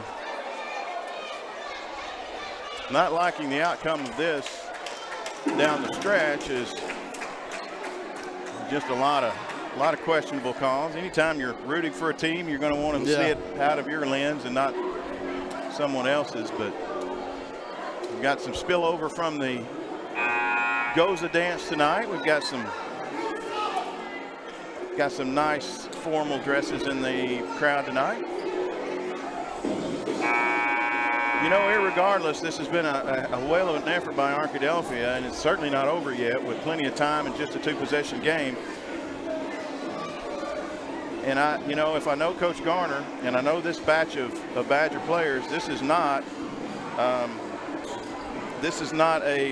what do you call it, even if you lose this ball game, this is not any kind of a. Now Coach Lindsay's sorry to interrupt you, Blake. No. Coach Lindsay's frustrated now because he asked the official where the ball was being inbounded, and the one official told him on the near side where we are, which was incorrect. And had it all designed for one side of the floor. It's just another bobble by the crew on that one. Coach Lindsay has a right to be frustrated. Shot clock running down, and with less than a second on the shot clock, a driving out of control Dismuke is going to go in and be rewarded with a foul. Yeah, it's going to be 5th on James. 37.1 to go, and Xavier Williams will check his way back into the game. Elgis will go out with his 5th foul. And I'll tell you what, Chris, the Badgers have laid it all out there tonight. They've gotten their money's worth in the fouls, and it's been a hard-fought night for Arkadelphia. Not over yet. Now a 3-possession game, and it's going to be a little tougher. Roberts. Back up high to Wagner. He'll drive down the lane. Lay it up and in is Evan Bailey. 25.1, timeout Arkadelphia. Trailing by 5. Bailey scores. It's Bailey's first points of the second half, and saddled with those fouls, it's a full timeout. 25.1 seconds. We're going to go ahead and take a quick 30-second break. We'll be back here to wrap things up from Arkadelphia. You're listening to Arkadelphia Badger Basketball. Under perfect conditions, your car traveling at 65 miles per hour can stop in about 300 feet. That's the length of a football field. But a fully loaded tractor trailer, one that weighs 80,000 pounds, will take 2 football fields to stop. And that's if the driver is rested, paying attention, and the truck and load is properly maintained. If you're in an accident with a big truck, call 1-800-CAR-WRECK. Get the experienced team that's going to be on your side, by your side.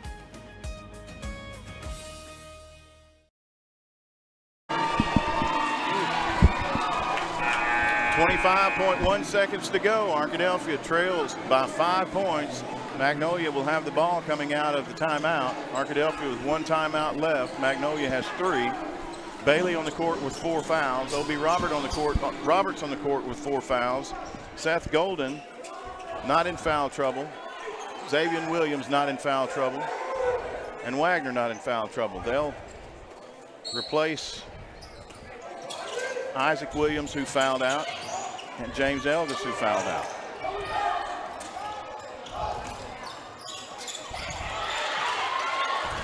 Bailey erases the shot. 15 seconds to go. Wagner going to have to pull it up. He does. The 3 is good. Timeout Arkadelphia. Timeout Arkadelphia. 9.7 to go.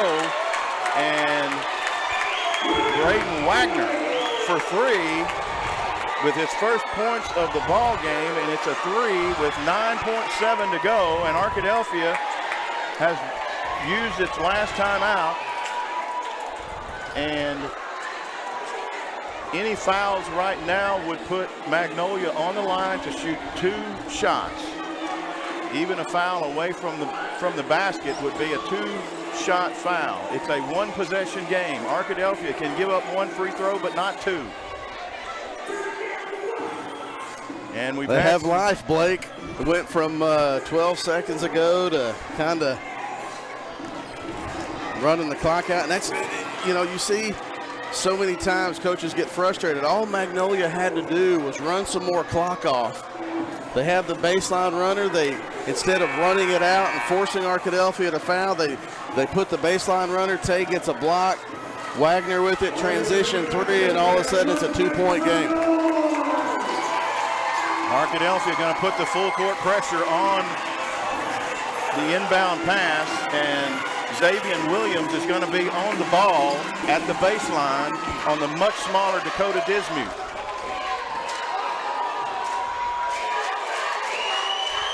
Seth Golden on the much larger Roderick Williams inside the paint.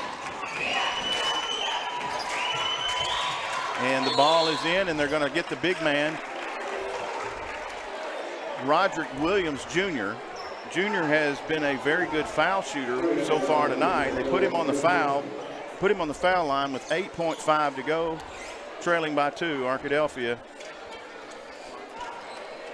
got its 2 big men on the block,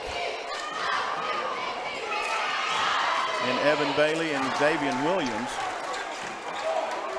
Roberts going to join him with Wagner. Got to get this rebound, got to get this defensive rebound on this second miss.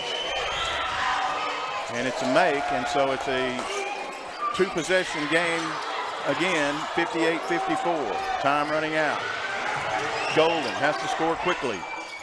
Hangs, ball in and out, and that'll do it. What a game. 4 points is the difference, and Magnolia comes out of here. They're going to put 1.1 back on the clock. Coach Lindsay wants that. Why does Coach Lindsay want that? Why does it matter? Because Coach Lindsay knows that the tiebreaker point, should they come into play, if they put time back on the clock, this could be a 4-point win or it could be a 6-point win. And so although it may not matter in essence. He knows that the more points you can win by, the more it helps in tiebreaker situations. As it is right now, they're going to put 0.1 seconds on the clock. But yeah, so basically you go from having a chance to win by 4 to winning by 6. And that matters not right now. It doesn't matter anywhere but high school in conference standings. So they called a foul against Arkadelphia? Yeah, Tay fouled. That was his 5th. So Tay fouled on the rebound down here, and they said it happened right before the buzzer. Okay. And Coach Lindsay was wanting, sometimes you just say, all right, let's just end it. But he wanted the points and not going to get one. So, well, Arkadelphia is going to wrap it up with a hard-fought loss here at home. And that's going to be points for Roderick Williams. He's got a basket full. For Arkadelphia, James Elgus, the leading scorer. 21 for Elgus, and Arkadelphia will stay in that second place position. They'll go to 6-2 on the conference season. Magnolia, a perfect 7-0. And we're going to hit the road next week. DeQueen on Tuesday night. I'll make the trip to DeQueen. I'll take one for the team. We'll have men's and ladies, and I'll take the road trip to Camden. The road trip to Camden on Friday. So if you'll take the early, if you'll take the matinee, I'll take the weekend gig. There you go.